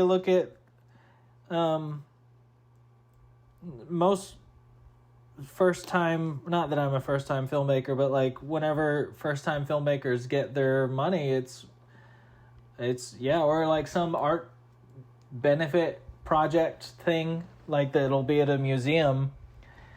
Those are usually just to get money from rich people that want to look good donating to a museum project. But it's just benefactors. Like, if you don't have a name, you just have to get really, really press people that, I don't know, within the network, and hopefully find someone that has something, you know. I don't know. Yeah. All the CEOs I know would not donate to this project, is all I'm saying. Right. Right. Maybe if it was a Western. It is kind of a Western, but like if it was cowboys and cowboys and engines. That's a movie I'll put my money behind. Right. Yeah. Yeah, I mean, it's Well, that's further down the road. Yeah. If we're lucky, these things will take off and people will just organically find it, and then that'll be enough. I mean, yeah. We'll be putting out more things, or I will, or both of us, that are about this whole process. Yeah, and I mean, we still have this short that we're trying to do with Marilyn, too, that, you know, I think could also be a huge help in getting, you know, because that's going to be a lot easier to get done. Oh, yeah. Just got to fly out there and do it. Right. We just got to find the guy and get that done and plan the time. Yeah. And, you know, take care of a couple little things and, you know, easy peasy. So I think that getting that accomplished, I told Marilyn, you know, we'll wait till after the new year. Yeah, and for sure. She texted me a couple days ago and said that she sent the script. She sent the script to her friend Ray. But he hasn't responded. So, I told her it might be tough. Yeah. Especially, we had our meeting, the strike was still happening. Oh, yeah, for sure. And it was going to be a lot easier to find an actor who was not working. Right. And whose schedule was now they're all working. Right. Well, and not only that, it's a part that someone's going to have to be real okay being uncomfortable with. Yep. And being the heel and being... Yep. Yeah. Yeah. So but I do believe that we will be able to... Oh, for sure. That we'll be able to get that done for sure. After 2024 gets going. Yeah. We'll be able to find the right time and get that done. And then, you know, I think once we get that under our belt, that things can flow. It can flow into this project. Right. For sure. Because it's same undertone, same message, taking the power back. Yeah. And I think it'll once we have that to show off, because that definitely is going to be, I mean, it really is the same tone. It's a really fucked up person. I mean, she's like fucked up in her head. Yeah. The guy that's doing the fucked up stuff in this feature, it's a totally different thing, but it's still very visually sort of like viscerally, for sure. You know. It's the same themes for sure. Yeah. And so I think once we get that, I think, you know, after the new year, we'll get with Marilyn, talk about that, figure out who we're going to play. I think, is his name Ken? I think that character's name is Ken. That's I don't funny. remember.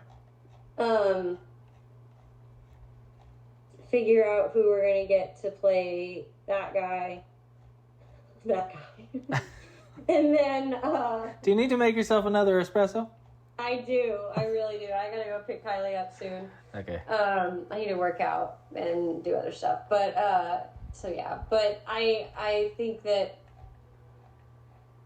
getting that done and getting that under our belt will definitely help with this, and it will for sure. kind of be a catalyst for sure other people to get excited about this feature. Because it's a totally different story, totally different type of thing, and I think if people get excited about this short, which I think, I'm sorry, but I think it's going to be really fucking awesome, and I think that it could really get a lot of attention. Don't be such a woman. Don't apologize for that confidence. Yeah. But for real, I feel really good about 2024. I mean, you know, with what happened with the bunked thing, I think, but the feedback and the sort of response that Definitely. I got, the reaction that I got from casting on that, definitely gave me the confidence to sort of say, you know what, yeah, I am awesome, and it's sort of like I'm, but I feel like I'm in a good place with all of that, like myself as an actor and sort of putting myself out there to be hired by other people, but yet also putting my own stuff out there and really, you know, having confidence in the stuff that I want to make and the stuff that I want to collaborate with other people. There's so much that I knew it was going to happen, where like once the strike was over, it's like everybody's going to get really busy and have a million things they want to do. But I think the right order for all of this is to, you know, focus on getting the short done with Marilyn, making that look pretty and making that look cool, and then using that as a huge springboard for sort of look what these people can do together, sure. and look what kind of stories they're wanting to tell. Right, for sure. It's a good calling card. Yeah. And it's such a short, it'll be so easy. Easy peasy. It's 10 pages. Yeah. You know, and it is just more, it's just people talking. And a few little, like, I really love what the stuff we talked about in our meeting with Marilyn too, about just like the staging of it all and everything. And I think it'll totally work. For sure. It'll be fun. Just got to find the right person to do the guy. Yeah. And that is going to be the biggest hurdle. But of course. And then, this project, you know, totally same theme, but different vibe, and shooting it in Texas and with all the people we already do know and everything, we can do it on a very, low budget, so relatively speaking it will be easy also. Reagan, I haven't eaten all day. I know. We've been yawning the last hour. Yeah, I know. Go get yourself some coffee. I'm gonna get some food, and I appreciate you talking with all this again. It's been almost 5 hours. Yeah. And then next time, hopefully, we will do, next time there's a video chat thing, at least that's out to the public, will be maybe table read. That would be nice. Even if the schedules don't line up, I can play some characters, you know, we'll figure it out. No, yeah. We just want to hear it. Yeah, it should be easy to get people together for, you know, a couple hours. Yeah. Cool. Okay. Thank you, Reagan. Thanks, Cameron. See ya. It's been fun. Goodbye, Eric. He's back in another room. Okay, we'll tell him later. I'll tell him. All right. Bye. I'm here with less ads this time because the more I do ads, the worse it gets. So, this is going to be the last one. I'm only doing 4 today as opposed to like the 6 or 7 that I usually do. So, next week, Reagan will be doing the ads. And she's supposed to be on camera. She's the actress of this whole thing. So, maybe they will be better. No maybe about it. It's a lot of pressure, Reagan. You better live up to it. So, yeah. Like, share, subscribe, comment, all of the things. You know, YouTube. I'm not sure that YouTube is very productive anymore. One of my favorite content creators, Adam Neely, just posted a whole thing about it. you know, it's all just the algorithm. There's no humanity left in the world. So if we can bring that back, this film is full of humanity and about real human issues that are currently happening in the real world. And we need more of that kind of storytelling these days. We got to connect with each other so we can help each other and stop all of these idiots from. Anyway, please donate. You know, do the YouTube things. We're on TikTok. We're not on Instagram yet. We might be on Seed and Spark. I'm toying with that. Let me know what you think, if that's a good idea. I don't know. It's those crowdfunding campaigns are, you know, it's pay to play at this point. And since we don't have a big following, since we're kind of doing this from ground up, yeah, it's hard to build that following without a bunch of money. So, yeah. Thanks, guys. Follow along. Man, I look old.